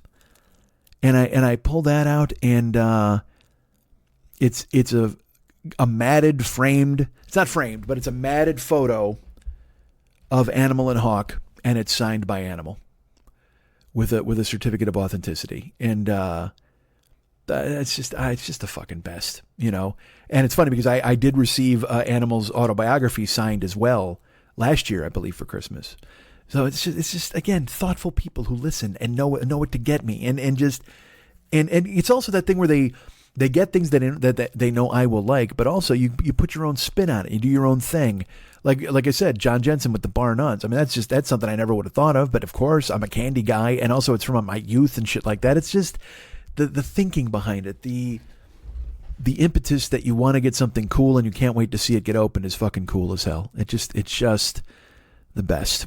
So, our buddy Matt Henshaw, Matt Henshaw sent me a Christmas card from his family, and then he got me I think I talked about the Chili Crisp here on the show, and he got me some more Chili Crisp.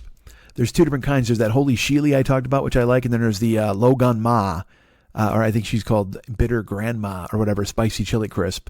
And he got me a jar of that, and that's fucking awesome. I can't wait, dude. I'm going to go for Christmas to Lenny's, because I gave Lenny a jar of my Holy Sheely, and like 2 days later, he's like, dude, I almost ate that. I've eaten all that fucking hot sauce crack you brought over. I said, yeah, no fucking kidding. So I'm going to bring over the Laogun Ma and see if he likes that too. It's more of a bright taste, but it's damn good. So that's more stuff to put in my mouth. I got candy bars. I got fucking Chili Crisp. I got Goldfish crackers. I got fucking barbecue chips. Dudes, you're too good to me. You're all the fucking best. Our friend Bonnie Varan. No, you know, she gave me a Van Halen Gator. I opened it up, and it's and she gave me the red and white striped Eddie, the Frankenstrat gator, like for a mask for when you go outside. Oh, dude, it looks fucking badass. Wait till you see the picture of me wearing that. It's fucking cool as hell. And it's so funny. People do this too. Bonnie's like, it's not that big a deal. It's just a little something, don't worry about it. And then I open it up. It's the coolest fucking thing in the world. Because I have been looking for something like that. I've wanted to get a Van Halen thing, especially ever since, unfortunately, in October. I've wanted to get a Van Halen gator or a Van Halen mask, something. And the Eddie pattern is exactly perfect. That's what you want. And or I wanted just the VH, you know what I mean? That would look fucking cool as hell. So Bonnie sends me the fucking the Frankenstrat gator. It looks amazing. Thank you, Bonnie. Incredible. And again, like I said, they always go, "Oh, it's not that big a deal." No, it's a fucking huge deal because this is something I totally wanted and needed. And then and again, like I said, everybody just ridiculous. Our friend Tanya in Canada, she sends me a. And she got the size completely. She went, she shot for the moon. She's like, all right, look, if you're telling me you're this size, I'm getting you one size bigger. And she got me a long sleeved fucking Bears shirt, and it's black. So you don't get a lot of those. Usually the Bears shirts are blue or white or orange because they have the team colors. But instead, this is a black Bears shirt. It says Bears in orange on the sleeve, I believe. And then it's got a Bears helmet on the front. It's just a cool ass fucking shirt. And amazing of her and her husband Mike to think of me and send something like that. And again, always from Canada. It's from fucking Canada, man. Just the fucking shipping alone is just, it's breaking people, for fuck's sake. Crazy. So thank you, Tanya. Thank you for everybody who sent me something to bite on the fucking camera. All the wrestling stuff was fucking cool as hell. And again, people listen to the show, so they know who I am and what I like. Our buddy Hugh from England, he sent me a box of, like, when I went to Kuwait, I tasted this stuff called Vimto. I've talked about it on here.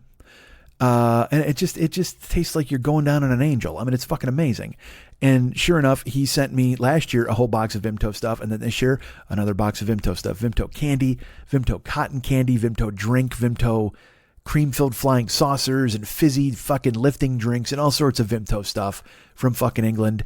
And also I'll tell you that he came to the fucking, the Christmas stream, and I got to talking. I talked for like an hour, and he's like, by the time I get to in the chat stream, he's gone because it's 1 a.m. in fucking England. He can't stay up that fucking late. So I opened his stuff this week on another stream. But it was very nice of him to send it because, I mean, again, and then I fucking blow it. I don't open it on the Christmas stream. I felt like a fucking dope. But he was very kind and he came back, so I was able to open it up later on a different thing, which was crazy. And like I said, people listen to the show so they know what I like. Hannah sent stuff as well. I mentioned that Bonnie sent a Van Halen gator. Hannah sent me 2 Van Halen pins, and then she sent me a different, unbelievably a different Van Halen gator. One with the Van Halen logo on it. And I mean, dudes, come on. Again, just super nice that Hannah would do that. And she was, Hannah lives in England, just like Hugh, but Hannah was here for 2 weeks, and then she arranged to fucking ship the stuff from here. And I mean, it was just incredible the way she ordered it and said it would work. And in addition to the Japanese snacks and stuff, just fucking cool as hell. So Hannah sent the pins and the gator, and she sent something else. I'll tell you about that in a little bit. But to think of, again, with the Van Halen stuff, Bonnie sent me a Van Halen gator. Hannah sent me pins and a Van Halen gator. And our good friend Josh in Colorado reached out, and he, same thing on Twitter, and he's like, I want to send you a gift. And he sent me a miniature. I opened it up and I just fucking shook my head. It's a miniature Van Halen Frankensteiner, I should say. With the red and white, and it's got a little stand, and it's fucking really delicate because I tried to pull it out and then I felt the neck and it felt like the neck might break because there's metal on it and then there's wood, and I didn't want my clumsy hands to pull it out and fucking destroy it until I'm ready to put it together, or put it on the stand, and find a place for it to live. But my God, but again, just like I said, you people listen, you know who I am, you know what I love, what I want, what I need. Everybody doing their best to be as thoughtful as possible. So to get Van Halen pins and a gator from Hannah, to get the Van Halen gator from Bonnie, and then get the Van Halen fucking mini guitar from Josh, because everybody knows what I love. Ann Zill, the princess, they call her in the stream. We all call her that, or the panda. Everybody, look, come to the stream, you'll get your own nickname. But Ann Zill, who I've known forever, she and Joe Evil came to see me in Cleveland, and now they have split, but they're still great friends. I owe Joe an email. He wrote me about 8 months ago. I should probably go ahead and write that back. Jesus fucking Christ, what an idiot I am. But Ann last year sent you a bunch of stuff, but she sent me. Get your own fucking show and talk about the shit that Ann sent you, but I'll tell you what she sent me. Last year, she sent the very chair that I'm sitting in to do this broadcast. She literally bought me a gaming chair for my desk. So when I stream, I would have a different chair to sit in because my chair was kind of on its last legs. And she sent me that chair. And then she even was like, man, I'm going to have to send you something smaller this year. And I was like, I don't, and I'm like, that's, dude, it doesn't, please. Don't even worry about it. There's nothing you could, it's fine. I would love it. Whatever you're going to send me. I don't care. You don't have to send me anything. But I opened up the package from her and, I reached in and it was the softest thing you will ever touch in your life. The softest thing that ever existed. It was one of those, it's a throw blanket, right? And I felt it. And it's a white throw blanket and I started to pull it out and I'm like, oh man, this is awesome. A fucking throw blanket. Because I always need those. Those are cool. And, but then as I pulled it out, I saw in the corner, it looked like a picture. Cause I had it flipped over and I had one side that was just like bare white. And then I turned it over and this is like a queen size Van Halen blanket. It's soft as fuck. I don't know what it's made out of. It might be, I no idea, but it's just, and it's got like 12 different images on the front of the blanket. And it's got album covers. It's just got also still pictures of Eddie and the guys. It's got a caricature of them. It's just a Van Halen fucking blanket. It's the softest blanket ever. And it's got Van Halen all over it. And I'm just gobsmacked that somebody would fucking put forth the effort into finding something like that for me. So Ann, thank you. And I said all this thank yous on the streams. And look, I know this sounds like I'm just kind of jerking off here on the show. And I'm not. It's just that when people step up and do stuff like this, you want to thank them. And I thanked them in the stream, certainly, but it's fucking Christmas. And that was my Christmas. Because I don't get to see family this year. You know, I go see Lenny and the girls, yes. But I mean, this was strange. Like, I thought of this week. I haven't seen my mom in person in 6 years. And that just sounds weird, right? Doesn't that just sound strange? I mean, I saw my mom in 2014, Christmas time, 2014. Me and my ex went down there and visited. This when my mom had her first surgery. And I just haven't made the trip since. And I've talked to her. I talk to her every week. You know, so she's a constant in my life and I'm in hers. But it was funny, like I actually considered this year, I was like, you know what, maybe I'll go down there. Maybe I'll hang out for like a week or so. And then, of course, you know, I broke the fucking world. See, that's the thing. I made all these fucking plans. I had Florida, I had Arizona, I had Colorado, I had Canada, I had Ireland. All of these were plans for this year. And then the year of I will, and I'm going to change this and do that and all this stuff. And the first 2 months were fucking killing it. And then after that, I broke the fucking world. All of my plans broke the world. I shouldn't have made any. But it kind of it just felt weird to me where I was like, I haven't hugged my mom in 6 years. You know, not even seeing her, being in a room, let alone, you know, that. But I haven't hugged my mom in 6 years. That's just fucking, that just seems incorrect. Like some sort of imbalance in the scheme of things, you know? So this year I had planned on kind of changing that, and then everything just, you know, went to fucking hell. But that's what I mean when I say, you know, I talked to a couple of my brothers. I talked to Lenny, you know, only once or twice a month, even though he lives super close to me. Same thing with my brother Glenn. Maybe we'll correspond on Facebook once or twice a month. I talk to Andy once. Scott sometime. I mean, I don't. You guys are my family. And I don't say that in some fucking woe is me fucking orphan way. I just mean that I'm incredibly lucky because, you know, there are some people who don't talk to their family and then they're cut off and then they're alone and all that sort of thing.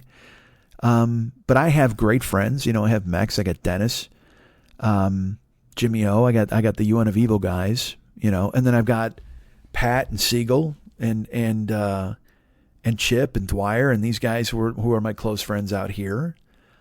And then I have you guys who I get to visit every single week. And every single day. In some cases, a lot of people see me on the stream as well as listen to the podcast. And so this can seem indulgent as I run down and just go, then I got this gift and look at this gift I got. And oh my God, aren't I lucky? But it's not that. It's not me bragging. It's not me jerking off. It's not me going, check this out. Aren't I cool? It's just me being consistently awed and humbled and grateful by the fact that anybody would care enough about me to include me in their Christmas plans or, in the larger picture, their lives at all. It's amazing to me, and it makes me incredibly happy. And so I will tell you this, being able to talk about it here, because doing it in the stream is one thing, and I've actually rewatched, you know, chunks of the stream. I downloaded it, I posted it to YouTube, and then as I was doing that, I was watching it, bits and pieces here and rewinding, which again, that I'm sure that seems egotistical and strange, but I just wanted to relive moments when I got something cool and I could thank the person.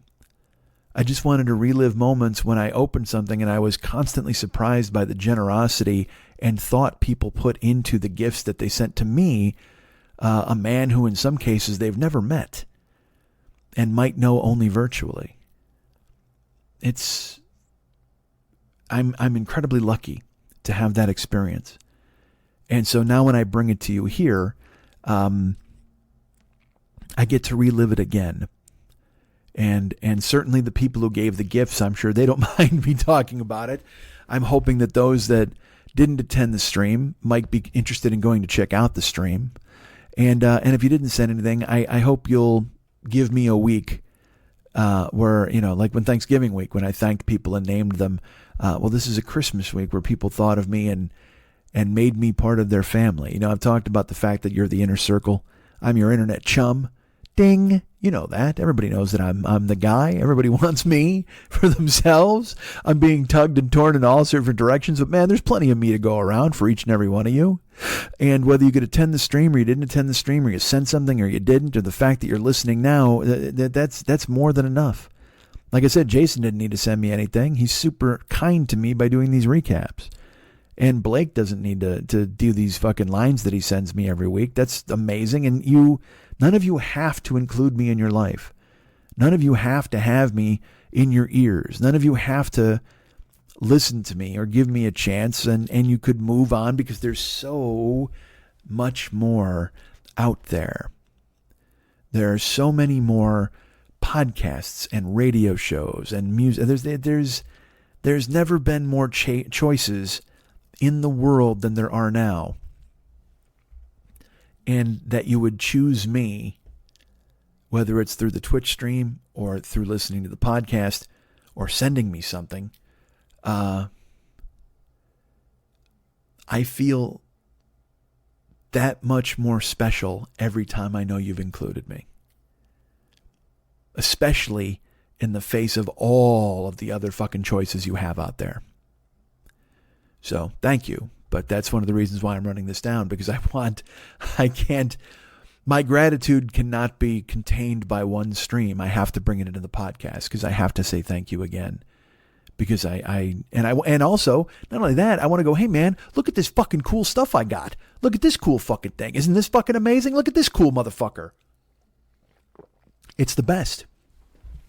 So the people who got me stuff, they know. But the people who didn't, they get to hear about it, and they get to realize it, and they get to fucking re-experience my fucking excitement through it again. when you get the fucking softest Van Halen blanket that ever goddamn existed. It's the best. Or a fucking a mini replica of fucking Eddie Van Halen's goddamn Frankensteiner. I mean, it's dudes. Or a Bad Street USA tee, or a fucking Road Warrior bobblehead, or some fucking Chili Crisp, or a pile of goddamn pulp novels to get me started on those. It's the best. The best. Our buddy Blind Scott reached out, and he wanted to send me something, and he asked me like a couple of months ago. He's like, "Hey man, can I send you something?" I'm like, "Sure, that'd be great."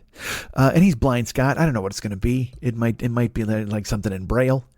Whatever it is, I'm sure it's gonna, if it's some sort of collage, it's gonna be all misaligned because again, he's a blind gentleman. But we're teasing, we're having fun with him because his wife Annie, I'm sure, was going to help him with whatever presentation he wanted to put together or whatever gift he wanted to buy. And then I opened the package from him because again, it was a big fucking box and it was huge, and I opened it up and there's just a fucking blanket. A Kelly green. It's because again, I'm a green guy. You know this, I'm a green guy. It's like a queen size Kelly green, kind of it's made of yarn, like macrame almost, I guess I would say. It's knitted, and it looks like it's going to be warm as fuck. It just, I open it up. I'm like, dude, again, because also a blanket, like I said, Ann got me the Van Halen blanket, and he gets me this Kelly green blanket. And also he's blind, dude. How the fuck does he know to get me a Kelly green blanket that I would love? And so I say on the stream, I'm like, holy fuck, a blanket. Where the hell? I don't know why I even got this, but it's fucking amazing. And then he made it. He's like, I made it. I go, what? I said, did you? He's like, yeah, I knitted that blanket.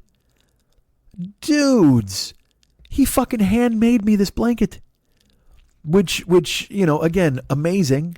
Like I said, an awesome Kelly green blanket. It's fucking perfect. And it's the fact that he would take the time is just crazy to me, man. But he did, and I can't thank him enough. It's so fucking nice. I'll take a picture of that too. I'm gonna take a picture of all this stuff. It's gonna be the best. And now we come to Keijo, our good friend Catherine Sweeby, who's located in Montreal with her husband Matt. And she had reached out months ago as well and said, hey, man, I want to give you something. Hey, oh, you know what? I'm going to start over on whatever your gift is. And I'm like, I didn't want to know really what it was. I'm like, all right, that's fine. Whatever you want to do is fine. Because I try not to be, I don't want to be that dude who goes, ooh, because I'm a fucking banana head. And if you're giving me something, that's fucking cool. It makes me happy. But I also don't want to be like, ooh, what is it? And tell me. Oh, that's great. I'd rather be pleasantly surprised when it's sent. And Keijo sent me a gift, and it was fucking packed super tight in an envelope. And she said she had to sit on it to get it in there, and I don't doubt it. And then I sliced it open with scissors, and I pulled it out, and I mentioned that our good friend Blind Scott made me just a fucking awesome Kelly green blanket, and Keijo made me a quilt. A quilt with it's black and green. And it's so fucking cool looking, but even better, it's black and green. It's got the pattern on it on the front, and then on the back, it's got, she's from Canada, or she lives in Canada now, I should say. And there's maple leaves all on the inside of the blanket. On the flip side, from the green and black pattern, there's maple leaves on the flip side of it. And amidst the green and black pattern on this fucking quilt that she hand stitched, one of the panels of the fucking blanket is the Yurt Dirt Dirt shirt that I sold like 5 years ago. She put one, just the whole front of the shirt is one of the big squares in the quilt. Everything else is this green and black, this amazing pattern. On the flip side is the maple leaves. It's just crazy intricate work, just like Scott's was crazy intricate work. Just like the fact that anybody would take a second to make anything for me is amazing. And but then to include the Yurt Dirt Dirt in there, dude, I just laughed. Again, you open the stuff, you just start fucking laughing. It's like, what the hell, man? This is just fucking insane, right? The level of thought, the level of work, the ability for people to go ahead and make something so fucking cool. I can't tell you how amazing it is to be thought of in this way. It's just, you get that ridiculous fucking Tiny Tim thing. God bless us, everyone. Because you're so lucky. I'm so lucky. I get that quilt. I get the blanket from Anne, like I mentioned. I get a handmade fucking blanket from goddamn Scott. Blind Scott coming through. And then our friend Jamers, who last year sent me a fucking record player and the Once Upon a Time in Hollywood soundtrack on vinyl. She sends me, first of all, it's all wrapped in sloth wrapping paper, which is fucking cool. And I open this up, and there's two things in her package. One of them is a Joker, a Santa Joker Funko Pop. And you know what? I just remembered, as a matter of fact, Hugh, remember when I said Hugh sent me all the Vimto stuff, all the candy and the Vimto drinks? Yeah. He also sent me like a fucking stuffed bear, and he sent me a Joker fucking light up figure, and then another Joker action figure that are going to live on the fucking shelf. But Jamers sent me a Joker as Santa, which is a limited edition Funko Pop. And it's the Joker dressed as fucking Santa. It's cool as hell. And then there's another package that's kind of wrapped up inside her package. And I pull it out. I start to pull off the stuff. And there's like red beads are falling out. So I'm like, what are this, moccasins? What the fuck is this going to be? And I take the wrapping off. And I can't even. It's so ridiculous. Jamers sends me custom-made Oreo cookies. And I know what you're thinking. You're like, well, custom-made Oreo cookies, are they a flavor you like? Do they have maple leaves on them like a quilt? Are they Kelly Green? What do you mean by a custom-made Oreo? Is it something you would enjoy? Is it a St. Louis barbecue flavor? Is it an apple pie Kit Kat flavor? What do you mean by a custom-made Oreo, Mike? Oh, here's what I mean by a custom-made Oreo, ladies and gentlemen. These are fudge-covered Oreos. And they have like red sprinkles all along the edge on the outside. And on the cookies themselves is the logo for the 40-Year-Old Boy podcast. Last year's logo was Little Schmitty sitting in the cracked horn boy and eating pie out of his skull. And that is the logo that's on the Oreo cookies. It is fucking glorious. Just the idea that you could somehow make me fucking customized Oreos in the first place, but then to use the logo for the show, dudes. And again, I've been crazy lucky. Like I said, Jill and Sam made me a Funko of Little Schmitty. My friend Heidi made magnets of my favorite show art, which is Gapping the Bridge, where it's Little Schmitty leaning on the bridge that's on fire. And then to get the logo for the show on customized Oreos, like, I don't even want to eat these fucking things. I mean, I do, but I can't and I won't. But wait till you see them. I'll take a photo. You're just going to be like, you got to be kidding me. Like, I don't even know how you do this. I don't know. I don't want to know. I'm sure there's some, because I prefer it's magic. I think Santa has a friend in Jamers, and he said, what do you need? And she said, get me some fucking Oreo 40-Year-Old Boy style. And he said, here you goddamn go. And normally Santa's eating the cookies. And see, here's the thing. This is what I believe. Jamers is such a good baker. She has made so many good cookies for Santa over the years that he said, you know what, Jamers? It's about time I gave you some cookies. And normally it would have just been, all right, well, fine, here's my favorites. But no, Jamers, always thinking of somebody other than herself, thought to herself, you know what, my internet chum Mike from the inner circle, here's what I'm going to do for him. And she told Santa, and he made it come true. He made it come true. Where do you see them? They're just crazy. And again, when I open these things, I just laugh. I have nothing to do but laugh. Because you're just like, oh, man, come on. Right? To be thought of, like I said, but also these amazing things and everybody just constantly, this is cool. It's all just a pile of fucking cool. A pile of cool, man. It's just the fucking greatest. And I can't, it's just so good. So nice, so amazing to be thought of. Our buddy Murph, He sent his package with Amethyst J. She had all of those fucking candies and crackers and all that stuff. And I opened up Murph's thing, and he's got these ridiculous googly glasses that he sent as a silly gift. But then wrapped in like a ton of fucking paper, I unwrapped it. Murph built me a fucking bookshelf. And it's not a bookshelf. Like he had this clandestine thing too. He sent me like 3 months ago or whatever. He's like, hey man, I got a little kid and he bet that he had more Funkos than you. And I was like, oh, okay. So I took a picture of my Funkos and I sent them to Murph so he could plot exactly how big this thing was he needed to build because he wants me to put all the Funkos on it. And I'm just like, God damn, dude. So he sent me a Funko hand built. And then he sent me a schematic to show me how he built it, which I don't know, is just to rub in the fact that I have no talent, I suppose. That's what it was. But Murph, who thought of me, on my birthday this year, he sent me a bunch of fucking booze and stuff, and unbelievably thinking of me. Just everybody, again, always being very kind to me. But for Murph was like, I felt like building something, so I built you this shelf for all your Funko guys. What the fuck? What a goddamn planet.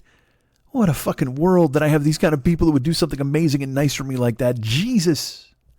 So he sent me a shelf for all my Funko guys where Santa Joker will live, and then the ones that were sent by Hugh, as well as all the other ones that I have on a goddamn fucking dresser. It's the best.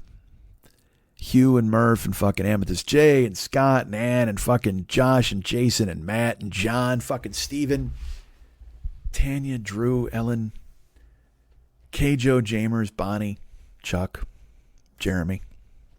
Chuck also gave a bunch of fucking gift subs. Other people gave gift subs to our friend Michelle. It's just everybody's so unbelievably kind. I mentioned Hannah. Hannah sent Van Halen pins, and Hannah sent a Van Halen gator. And then there was a third gift. And I say to you that everyone, they pay attention to the show. Everyone knows the topics I talk about, the things that mean something to me, the things that I say. It's just, that's a gift in itself. Like I say with Jason, like I say with Blake, when you actually pay attention to what I'm saying and you kind of repeat it to me, or you post it, or you say that was fucking awesome or funny, that's a goddamn year-round gift. The very fact that you would even listen to my voice every week is a goddamn year-round gift. And I say all sorts of nonsense on this goddamn show, but some stuff I'll say over and over. I'll repeat it. It'll just become part of the lexicon. And one of the things, and it's in the theme song now, and I say it all the time, is I'm the fucking talent. And I'm fond of that because it's only half a goof. It's half a brag. It's half a true fucking statement. And then half of a self-deprecating, oh no, I'm just being silly. But then there's half of me that's like, fuck you, I'm the fucking talent. And Hannah wound up finding a place that made they did hand stitching, or whatever the fuck you want to call it. I don't even know what you call it. All I know is I pull out her Van Halen pins and her Van Halen gator, and then there was another thing at the bottom of the fucking box, and I pulled it out, and it's a goddamn beanie, like a fucking stocking cap. And it says right on the stocking cap, I am the talent. And in the stream, she said, yeah, they were a little hinky about the, putting fucking on there, but this is the best I could do. And I'm like, it doesn't matter. This is perfect. And look, would I wear an I'm the fucking talent hat? I would. But now I have a hat I can wear to church. Now I have a hat I can wear anywhere. If you wear a hat that says I'm the fucking talent, who knows? A little kid might see it. Somebody goes, they're not happy about it. But to have a beanie, first of all, that fits my size 8 head, and it just says I am the talent. And like I said, it's glorious because you're listening to me. You're hearing what I say. And you're remembering it, and then you're tailoring your kindness in that direction. Van Halen stuff. I love it. A Funko shelf you built for me. Additional Funkos to add to those shelves. The fucking Road Warriors, the fucking Freebirds, wrestling stuff. All the food, Mexican candy, the keto stuff from Ellen. I mean, the Frankensteiner gator from Bonnie. All of it thoughtful, all of it tailor-made and designed for me because you know me and you know what I love. And as I've said, man, I am astonished at how everyone just takes me to their fucking heart and does these nice things for me. You know, listening to the show is one thing, because, I mean, I'm the fucking talent. Of course you're going to listen to the goddamn show. I'm fucking awesome.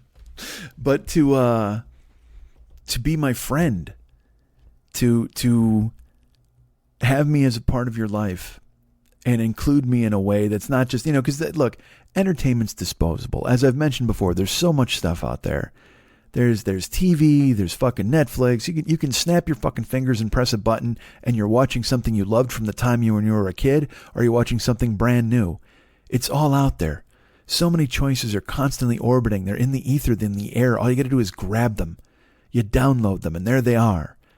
And there's millions of fucking comedian podcasts and self-interest podcasts and fucking general interest and serial written podcast, whatever the fuck, all of it. There's podcasting. This is entirely new medium. So not only am I competing with fucking TV and movies and radio and stuff like that and books and just human contact, but I'm just fucking competing with everybody else in this brand new medium that God created just in the past fucking 15 years.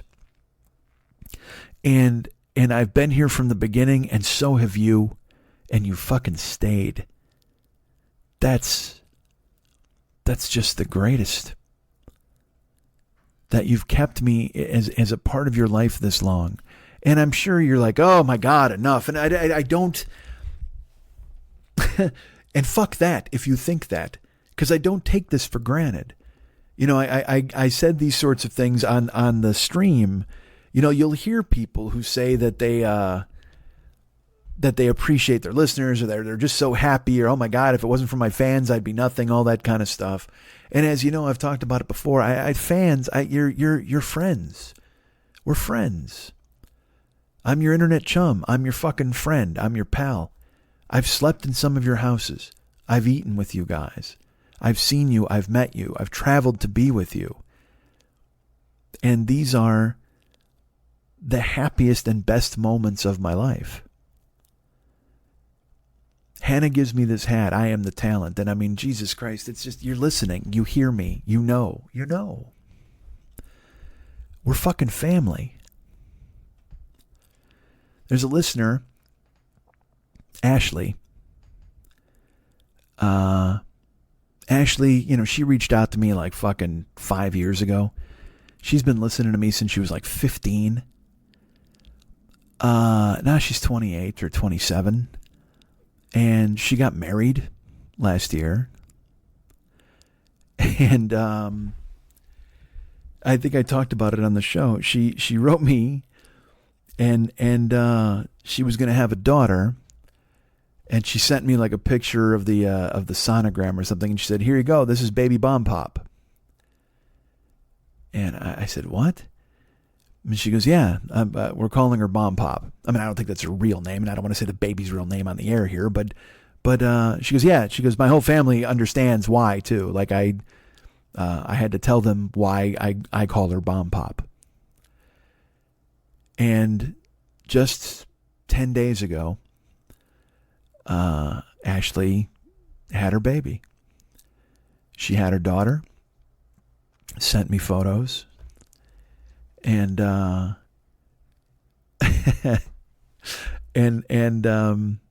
know what? I'll just read you the text exchange, because it was 3 pictures, and it just said, because she had been keeping me updated too. She and her husband just bought a house.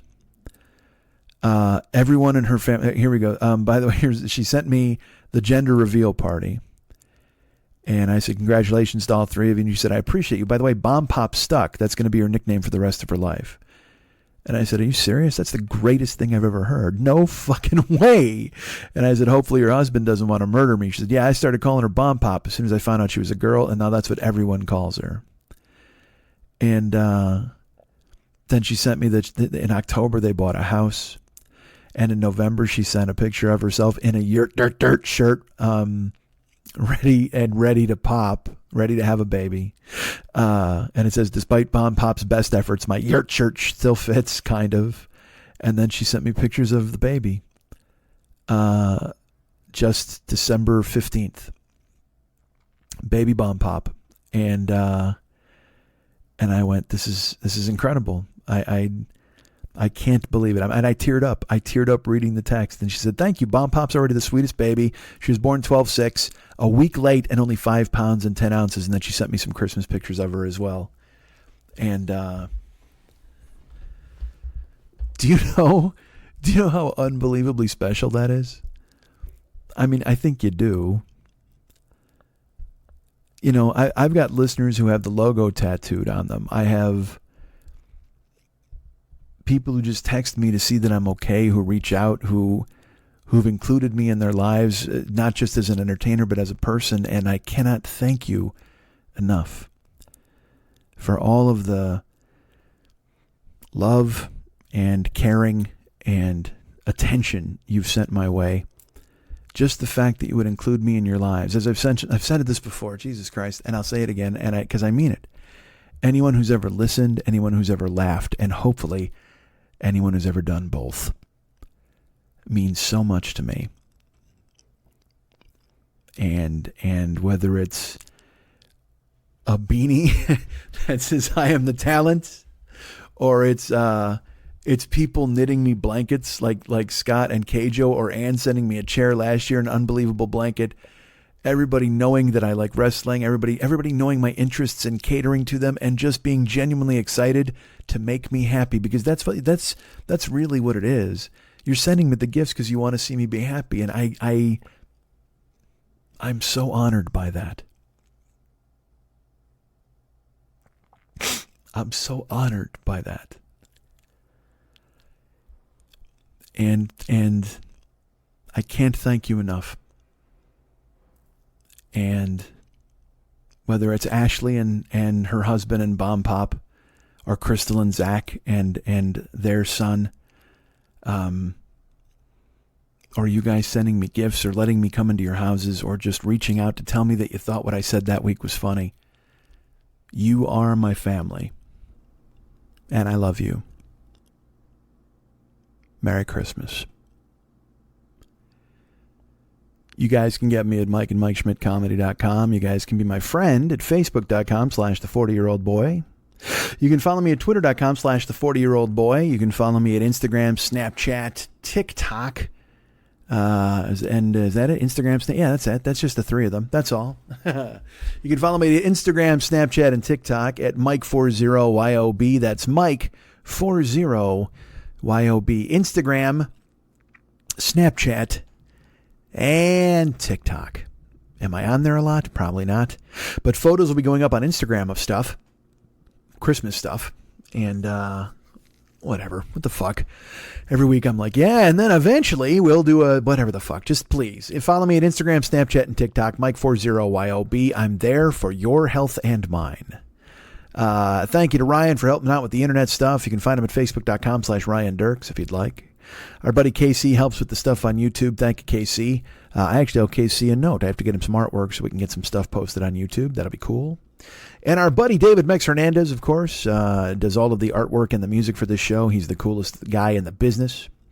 The business of what? The business of show. The business of podcasting. You can reach out to him at Facebook.com/David Mex Hernandez. Go ahead and be his pal there. And when you become his friend, you can go ahead and look through his photos. You'll see all the artwork he did for my show, the artwork he's done for the Westside 86 Jokers page, what he's done for my page, all that cool stuff. And then, of course, he's done artwork for his page, for his closed group called This Is Dumb, That's Dumb, You're Dumb, I'm Dumb. You should check that out on Facebook. Go ahead and try to join it. He'll send you some goddamn questions, and you'll answer them, and then he'll go, hey, you're in. Or he'll go, no, you're out. But you know what? What matters is you tried. That's the most important thing. So reach out to David at Facebook.com/David Mex Hernandez and try to be a part of his unbelievably special This Is Dumb, That's Dumb, You're Dumb, I'm Dumb group on Facebook. And get this. You know, I do a podcast. I don't know if you're aware of that. I do a podcast called The 40-Year-Old Boy. Well, our good friend David has his own podcast. God damn it. You're right. He does. It's called the Phlegmcat Podcast, and that's 2 words, PHLEGMCAT, the Phlegmcat Podcast.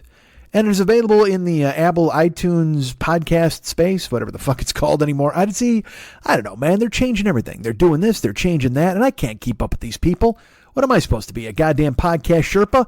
I'm lucky enough I can put out the goddamn show. I'm going to go ahead and follow these guys all over the fucking place. But still, you'll want to go ahead and find David's, I think it's at Spotify. It's available at, where the fuck else? Amazon? Is it at the Amazon podcast? I know I'm also available in the Amazon stuff, but I'm not talking about me right now. We're talking about my buddy David.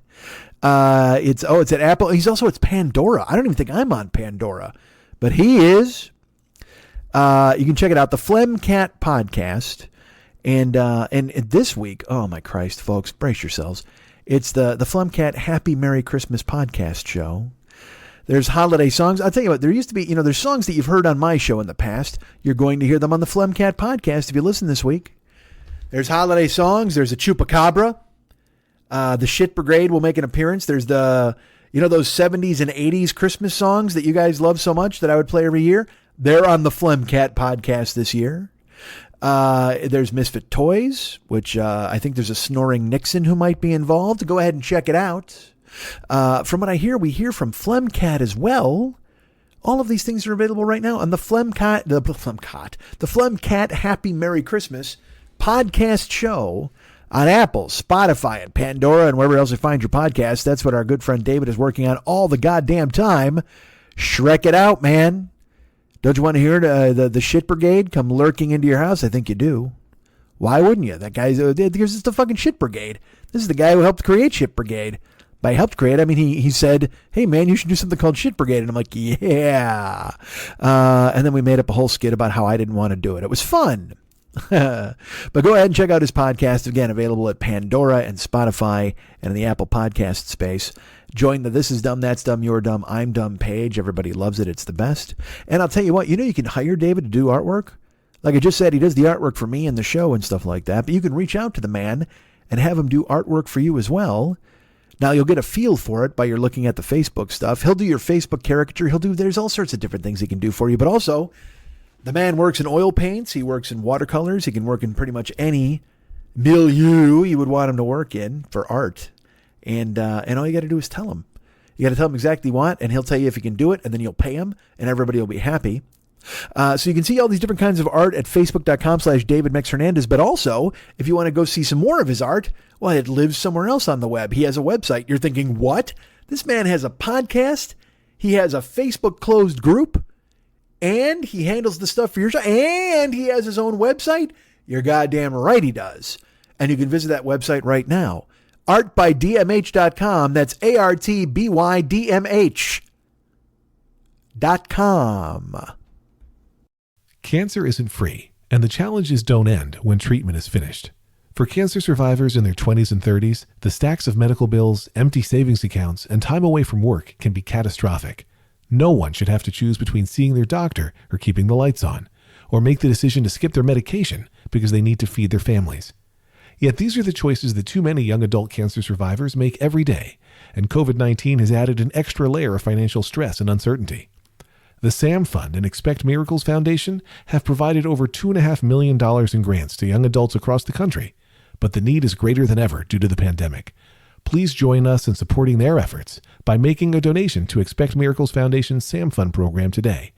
To learn more or make a donation, visit thesamfund.org. That's thesamfund.org. Oh, Schmitty, hey, Schmitty, Schmitty, Schmitty, Schmidt, Schmitty, Schmidt, Schmitty, Schmidt, Schmidt, Schmidt. Hey, Schmitty, Schmitty, please record by me. Schmitty, Schmitty, Schmitty, Schmidt, Schmitty, Schmidt. Tell those jokers to be quiet. We anticipate a riot. This joker crowd is much too loud. Tell these fans who sing your praise that this is just a passing phase. They are a curse. they should disperse.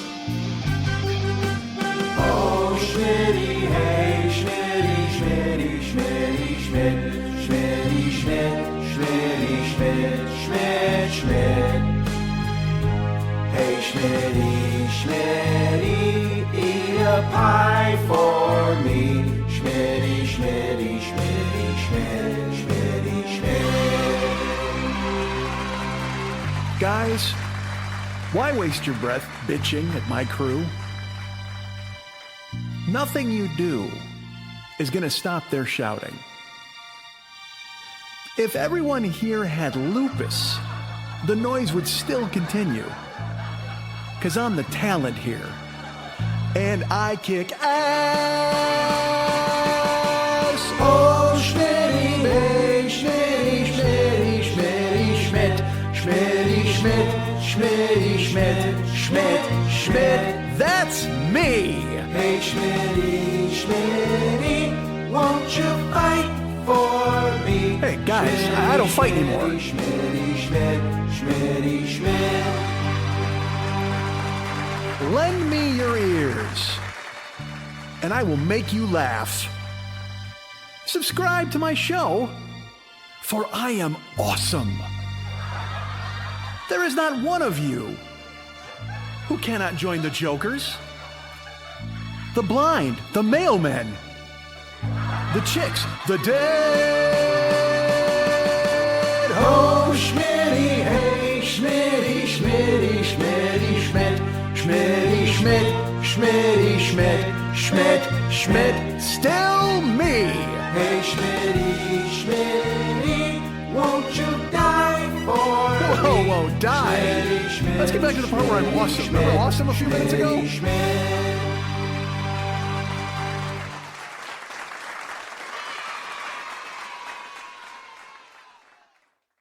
Hi, I'm stand-up comedian and sex symbol Tig Notaro. And I'm actor and writer Cheryl Hines. Before Cheryl and I got into the big business of podcasting together, we were just simply friends. And we're still friends, but now we talk about a different documentary every week on our podcast, Tig and Cheryl, True Story. We've covered everything from true crime to Britney Spears to My Octopus Teacher. I'm just laughing because My Octopus Teacher was crazy. I found it more interesting that his son now had a stepmother, and it was an octopus. We also, Cheryl, tell stories, go on tangents, and generally make our sides hurt laughing at each other. So whether you love documentaries or just want to hear us slowly lose our minds, check out Tig and Cheryl, True Story, wherever you get your podcasts. All right, cool. You know, I forgot to mention that Jeremy, who was giving out gift subscriptions, Willy and or Nilly during the Christmas stream, thinks of this channel and is very kind. He and Ahmad, the co-CEOs of Emerald Alawadi LLC, they're responsible for all of the content you hear in this channel because they're the best dudes in the world and super cool. And I was having some issues with the microphone on Twitch. This microphone that I use now for the podcast, for some reason, Twitch started dropping it. It wasn't reading it. And there was like this weird echo, and it was bullshit is what it was. It was total bullshit, man. And I mentioned this to Jeremy, and we sat down and we kind of did some work, tried to figure it out. And Murph was really cool. He's like, well, you're getting an echo every 10 minutes for 2 minutes. And I'm just, I don't know how to do a fucking thing. I press a button and I talk. That's it. The end. But, Jeremy's like, I don't know, maybe it's the microphone. And I said, I'm not sure. This microphone seemed to have worked. And then a couple of days later, I opened the door and there's a microphone outside because Jeremy is that dude. So he thought of the channel, thought of me, and he sent along a new microphone that is actually kind of freaky because it's fancy schmancy and it's sitting here on my desk right now. I only got to do, like this microphone, you just start talking and it picks it up. But this microphone, the other microphone for the Twitch stream, if you tap it on the head, it opens up and then you can talk into it. It's off. I think. I don't know. It could be spying on me like fucking Alexa and bullshit like that. Who knows? Bezos, he's got his tentacles and everything, for God's sake. So perhaps there's a way he's listening to me right now. But I've been told that you tap the top, because you do. If you tap the top, it lights up, so you know that the microphone's on. And I've tried the Twitch stream, and I accidentally, of course, because I'm ridiculous, I forget to tap the top sometimes. This is a lot of talk about a microphone for no fucking reason that nobody cares about. Jesus. All right, man. Let's just do this. Let's fucking cut to the chase. You know, there are sponsors for this show, right? Did you know that? Our great friend, the Paranoid Strain podcast, our good friend, Fearful Jesuit. He's available wherever you're going to find great podcasts. He, right now, if you go and listen, you can hear he's put up the gigantic grouping of the 6-part series he'd been doing about conspiracy theories in the Oval Office and in America. And you can check that out right now in the iTunes store. I talked to him just today. He's got new content coming down the line. He's talking about the Knights of Qatar, or no, Tamar, Taru, I don't know, some sort of knights.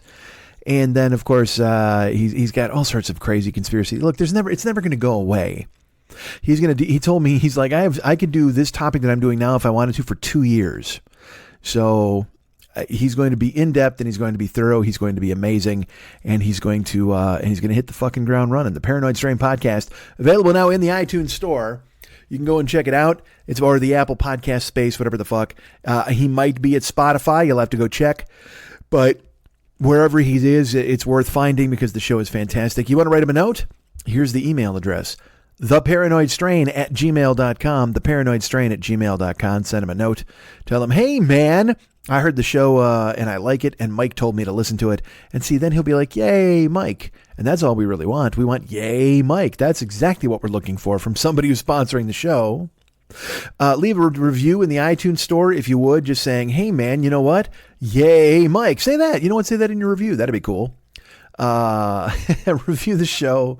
Make sure everybody knows that you love it. Also, if you could mention that you heard it from me, that would be pretty cool too, because then it gets, I'm an influencer of some note, of some repute at that point. Yawning fuck. Wow. Regardless, the point is that exists. Go leave a review for the Paranoid Strain podcast. It's available now. Like I said, there's a big 3.5-hour thing you can download. It's a stitching together of the previous 6 episodes, and then he's got other shows coming down the pike. And I think he's going to put them out in bite-sized form, and then also put out the eventually the crazy AIDS quilt that results from all of those pieces being sewn together. So please subscribe to the Paranoid Strain in the Apple Podcast space, or in Spotify, or wherever you find podcasts. Find them there. Listen to Fearful Jesuit. Listen to all of the monks. Listen to Danny Unicorn. Listen to them bringing all you the knowledge they have about Nixon and Reagan and Trump and every other fucking idiot in the goddamn world. And you'll love it. I know I do. You should as well. Check it out now. We are in a Misfit Toys co-op. Do you guys know this? I'm in the Misfit Toys podcast co-op. With whom, you might ask? A co-op indicates that there would be other people in this co-op. Well, there are. Our good friends Jimmy Pardo and Matt Belknap over there at Never Not Funny. Doug Benson at Doug Loves Movies. Todd Glass at The Todd Glass Show. The always popular and brilliant No Fun with Jen Kirkman. Our friend Jen Kirkman has her podcast, No Fun with Jen Kirkman. And she also has like a video version of that. So does Never Not Funny. I think Doug does too. I'm way behind the times. I don't know how to learn. I use a camera. I got to figure it out. I got to do all this stuff, right? I got to claw back and figure out what's going to happen. But Never Not Funny, Doug Loves Movies, Todd Glass Show, No Fun with Jen Kirkman, and of course, Let Me Watch Your Movie with You with our good friend Jonah Ray. Jonah Ray, you may know from the new MST3K. You may know him from the Meltdown Show with Kumail Nanjiani. You may know him from seeing him in the street and going, that's a cool dude. Because I tell you what, Jonah Ray is a cool dude. Check out his podcast, Let Me Watch Your Movie with You with Jonah Ray. Never Not Funny, Doug Loves Movies, Todd Glass Show, No Fun with Jen Kirkman. Go subscribe to all of these shows, please. Listen to them, enjoy them, realize how much you love them, and realize that they're all in the Misfit Toys co-op with me. And you know what? A rising tide lifts all boats. So let's make them as popular as possible so that eventually they bring my little dinghy along with them. That'd be great. Those are the 5 battleships of podcasting.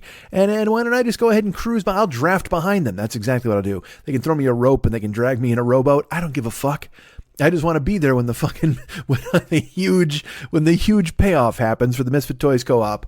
Never Not Funny gets a cut. Doug Loves Movies gets a cut. Todd Glass Show gets a cut. No Fun with Jen Kirkman gets a cut. I'm sure Let Me Watch Your Movie with You, Jonah Ray gets a cut, and then I'll get a cut of their cuts. That's how it'll work. But either way, listen to those shows because they're all fantastic. Why not, right? It's great stuff.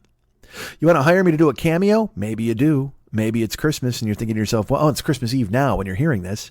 Although who's listening right on Christmas Eve? Probably nobody, but still, it's out there for you.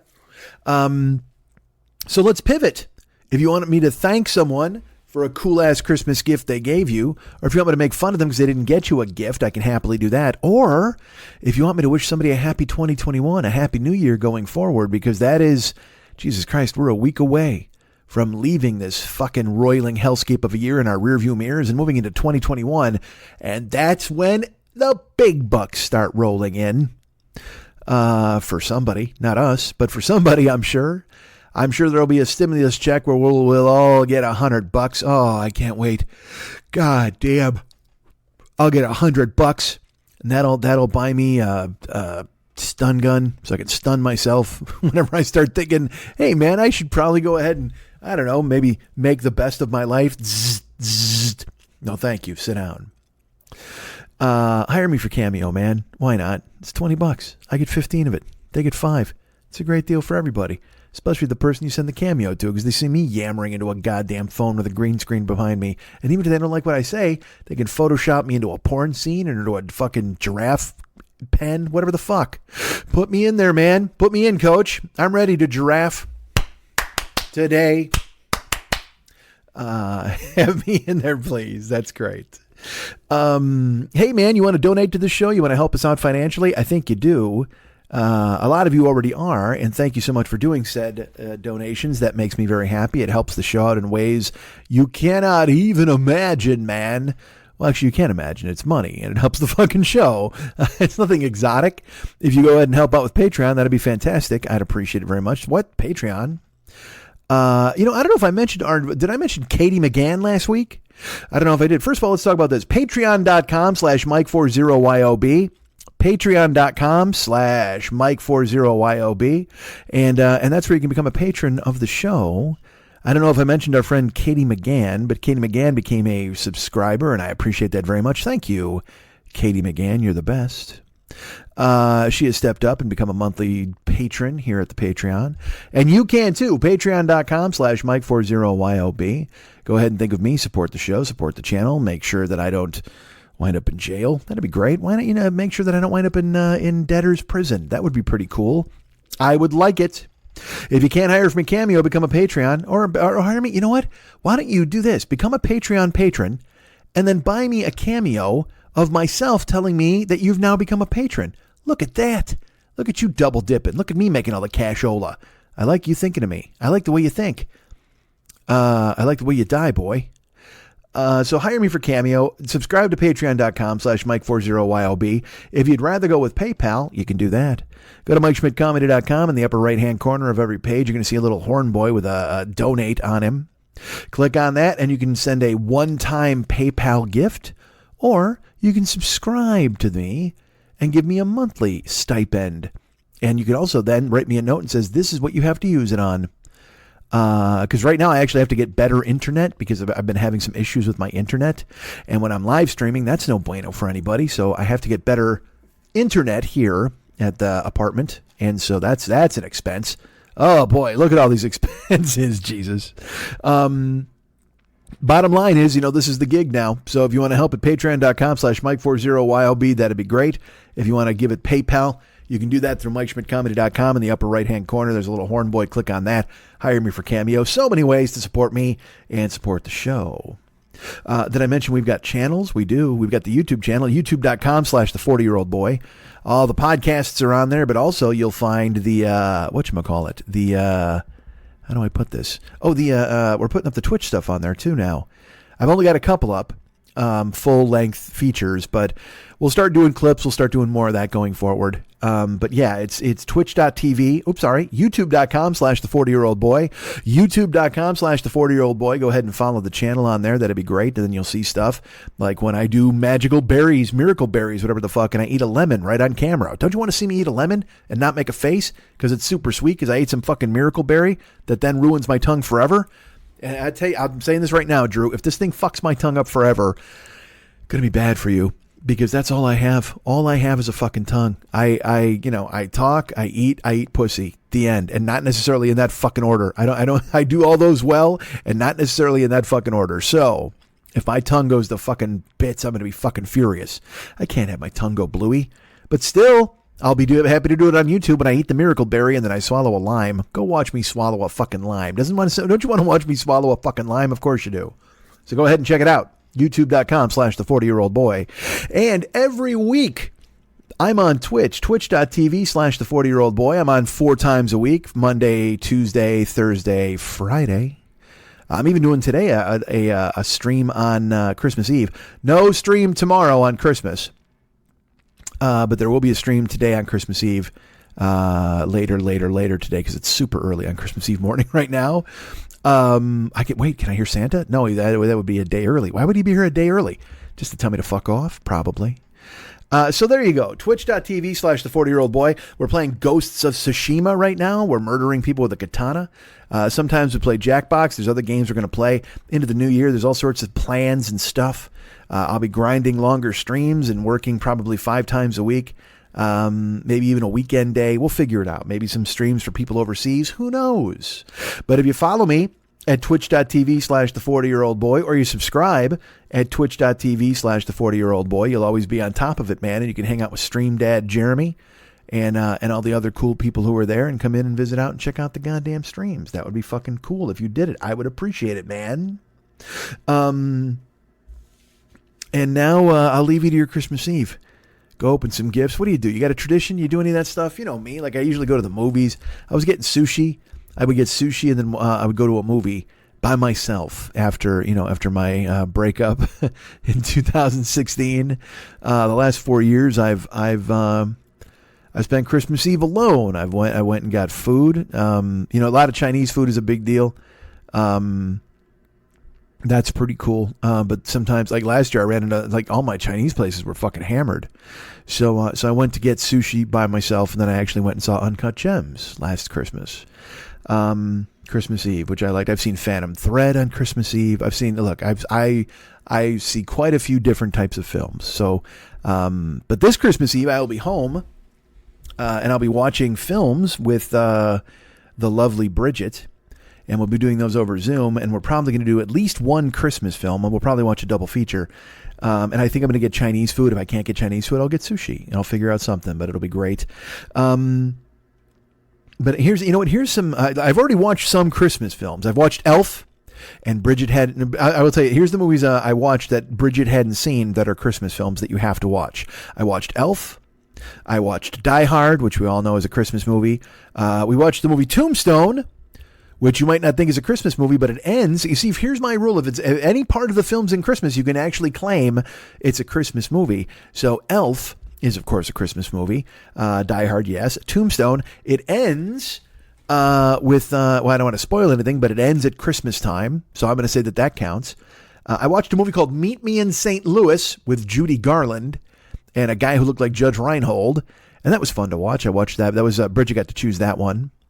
And then, of course, I watched what some people consider the ultimate Christmas movie. They don't really, but this is a movie. Whenever I hear the Die Hard argument where everybody's like, "Oh my God, Die Hard's a Christmas movie," can you believe it? Die Hard's a Christmas movie. It's like, yes, it is. You know what else is a fucking Christmas movie? Lethal Weapon. Lethal Weapon is a fucking Christmas movie. Mel Gibson, Danny Glover, Gary Busey, Mr. fucking Joshua. You guys are out there like fucking Pluto. Have Endo take a look at that, Mr. Joshua.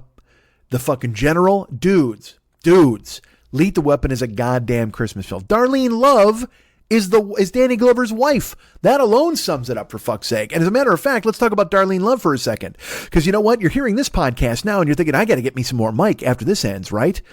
Did you know I did a Rock Solid episode with our friend Pat Francis? And he called it Merry Schmittmas. And it just came out today, just like this podcast did.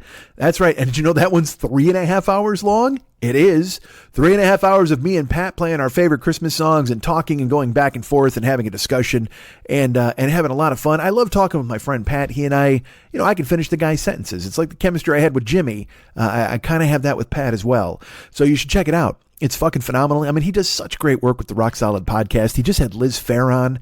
He had fucking Vernon Reed from Living Color on. He's had so many amazing guests. Check out the Rock Solid podcast, but particularly this week for 3.5 hours of Merry Schmittmas, where I list some great fucking songs. Now, I'll tell you what. I'm going to make a playlist on Spotify of my Christmas songs that I chose for the show, just so you know, and a couple extras too that he couldn't get to.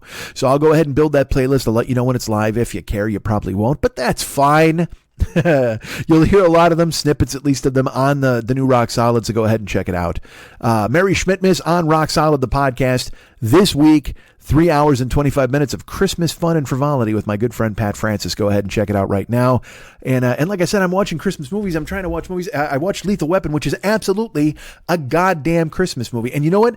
We have on the agenda tonight, I don't know what we're watching. She's going to pick one. I'm going to pick one probably. Now, I will tell you this. Here's the thing that I have to confess to you.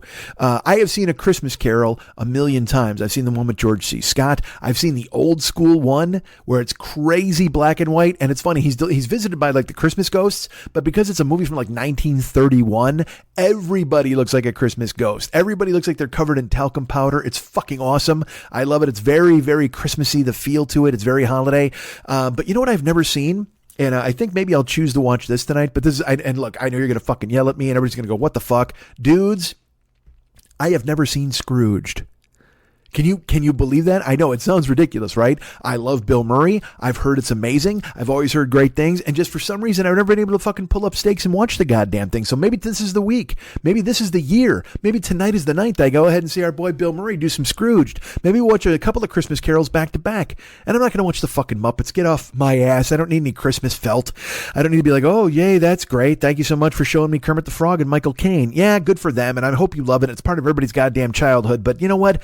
Watch Lethal Weapon. Do me a favor, dump the fucking Muppets out the goddamn window and watch Lethal Weapon. And I'll watch Scrooged. I don't know if it's going to be tonight. It should be, right? Shouldn't I watch Scrooged? How have I not seen fucking Scrooged? I don't know why. You know